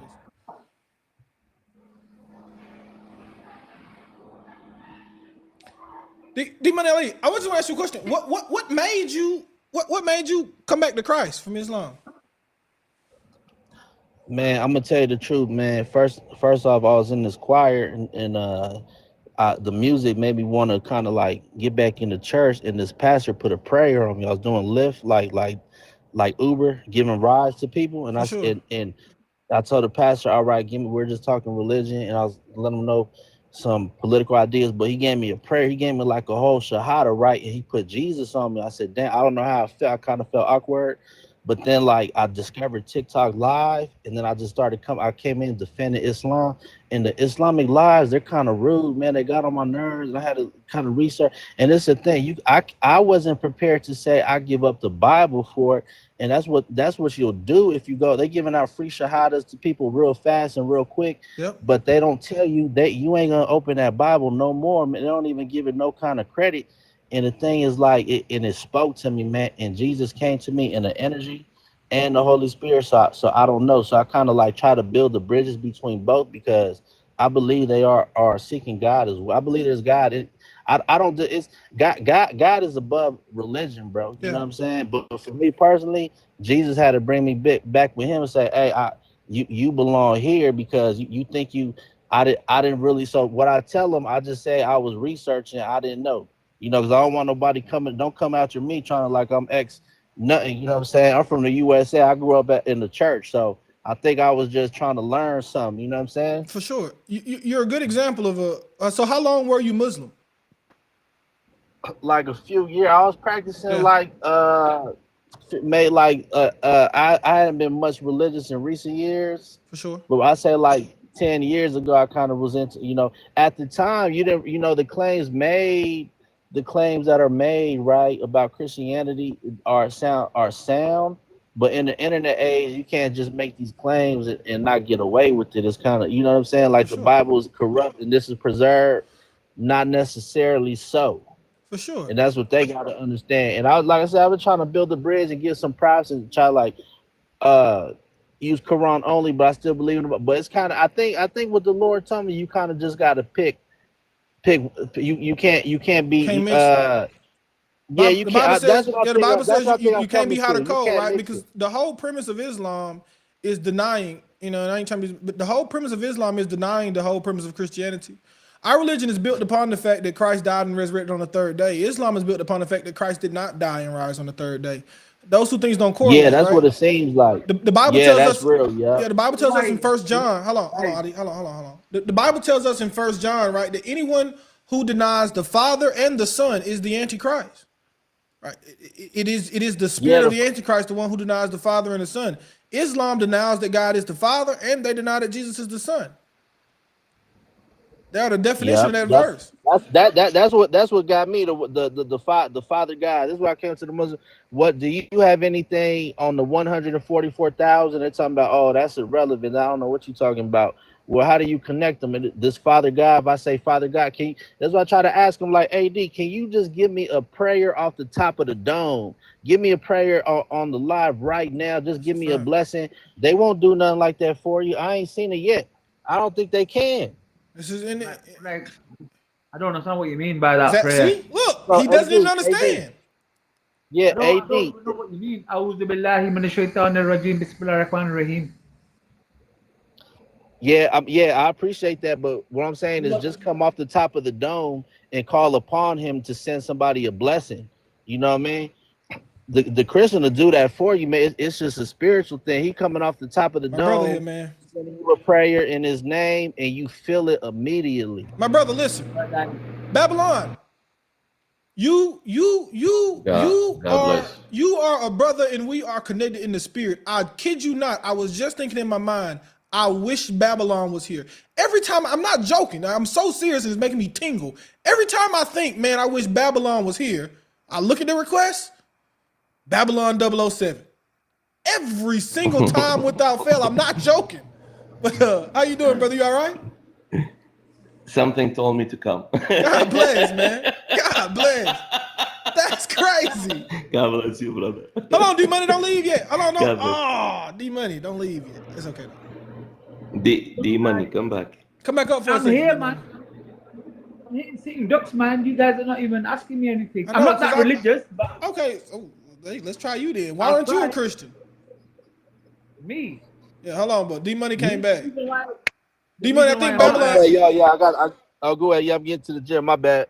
No, I think Babylon, just give Babylon a quick second. Go ahead, Babylon. Just give him a quick second, brother, if you don't mind. D-Money. Yes, sir. You cannot... I'm your brother. I'm not sir, brother. Habib. Just call me brother. Don't call me Babylon. Call me whatever you like. But not sir. Got you. My bro. Yeah, of course. Anytime. Can you mix hot with cold? Sorry, guys. It's work's finished now. I gotta lock up and go home. All right. See you guys soon. Come back anytime, man. Take care. Go ahead. Yeah, come back. We'll make you leave Islam. No worries. So Babylon. Babylon. Can you mix cold and hot, brother? Yep. Would you have the same flavor if it's hot soup or hot ice cream? No. You can't mix it, right? Not if you want to. Yeah, you can't mix that. If you want, yeah. Okay. So cold ice cream has to be cold. Hot soup has to be hot. Right. Right? Right. So you can't mix salvation with no salvation. Because Islam doesn't offer you salvation. You know that, right? I'm not. Yeah. I mean, I wanted. just say that's what I got to think about, because if you connect like the verse, it acknowledges the event. If you could interpret it in a certain way, but it is kind of odd. Watch It this. acknowledges, yeah. Jesus in the Bible guarantees heaven, right? Yeah, that's true. That's true. Allah in the Quran guarantees hell. Yeah, that's a good point. Yeah. But why guarantee hell? I don't care about hell. So what I'm doing on earth? Are you always to go talking to about it? Yeah. That is true when you read it. Yeah. Why you want to tell me let's go fishing and then you take me to a mountain? Right. Come on. I promise you a beautiful blondie, chocolate, whatever flavor you like, girl, and then I'll bring you a baseball bat. Yeah. You're not. Yeah. It's something different. What's the deal? So why I'm striving on earth, why I'm keeping up the straight path, why I'm praying, why I'm fasting, why I'm bowing down 60,000 times a day, why I'm paying alms, why, all these, at the end I'm gonna go to hell. Yeah, that don't add up. There you go. Jesus says, follow me, believe in me. That's it. I'm the Savior, and you guarantee heaven. Simple. Yeah, it was. Yeah, that is simple. Yeah.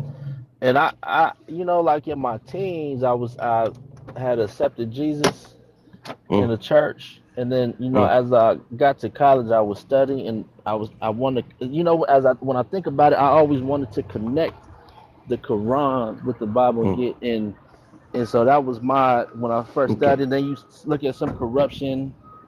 Yeah, don't worry about corruption. Watch this. No. Yeah. I have a better understanding now. Trust me, because I've been through the different arguments. One verse in the Quran will disconnect you completely.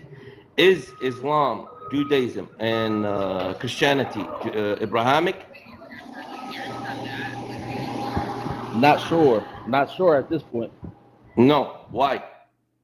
Because one verse in the Quran and also the same verse in the Bible, it says that Allah in the Quran and our God, which is two different gods, in the Bible says he promised who? Isaac the prophethood position, not Ishmael. And the Muslim believe the prophethood of Muhammad comes from Ishmael. Quran chapter 29, verse 27. Allah gave the prophethood position only to Isaac, not Ishmael. Yeah. Now, Islam is not Abrahamic. We're done. What was that verse again? 29, 27. Host, can you read it for him, please? Yeah, sure can. Boss, want me to read to you. Pull it up. 29, 27. We have the same thing in the Bible. Isaac. Quran 29, 27 says, we blessed him, Isaac, and later Jacob, and reserved prophethood. Oh, it says it verbatim. And reserved prophethood and revelation for his descendants.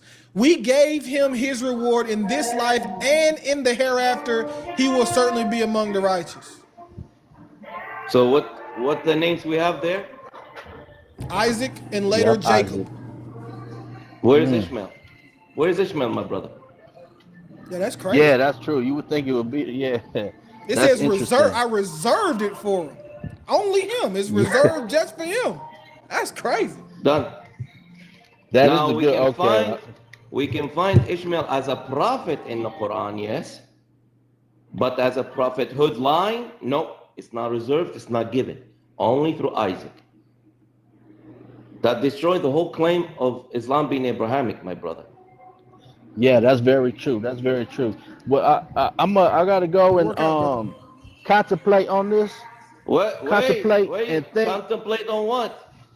No. Yeah. No running here. No, I'm not running. There's but no contemplation. Yeah. How you doing? I need to know. Did you accept Jesus or not? I think he accepted. Oh yeah, yes. I'm just in the public place. I may come back and holler at y'all a little later. Brother. Okay. I'll be here tomorrow, man. Follow 10 me, a.m. follow the host. Yep. Come again? I'll be back here tomorrow, man. 10 a.m. Follow me, follow the host. and we can talk Sounds about good. God bless you. Yeah, yeah, I appreciate you, bro. Both of y'all have a good one. Blessings to you. God bless. All right.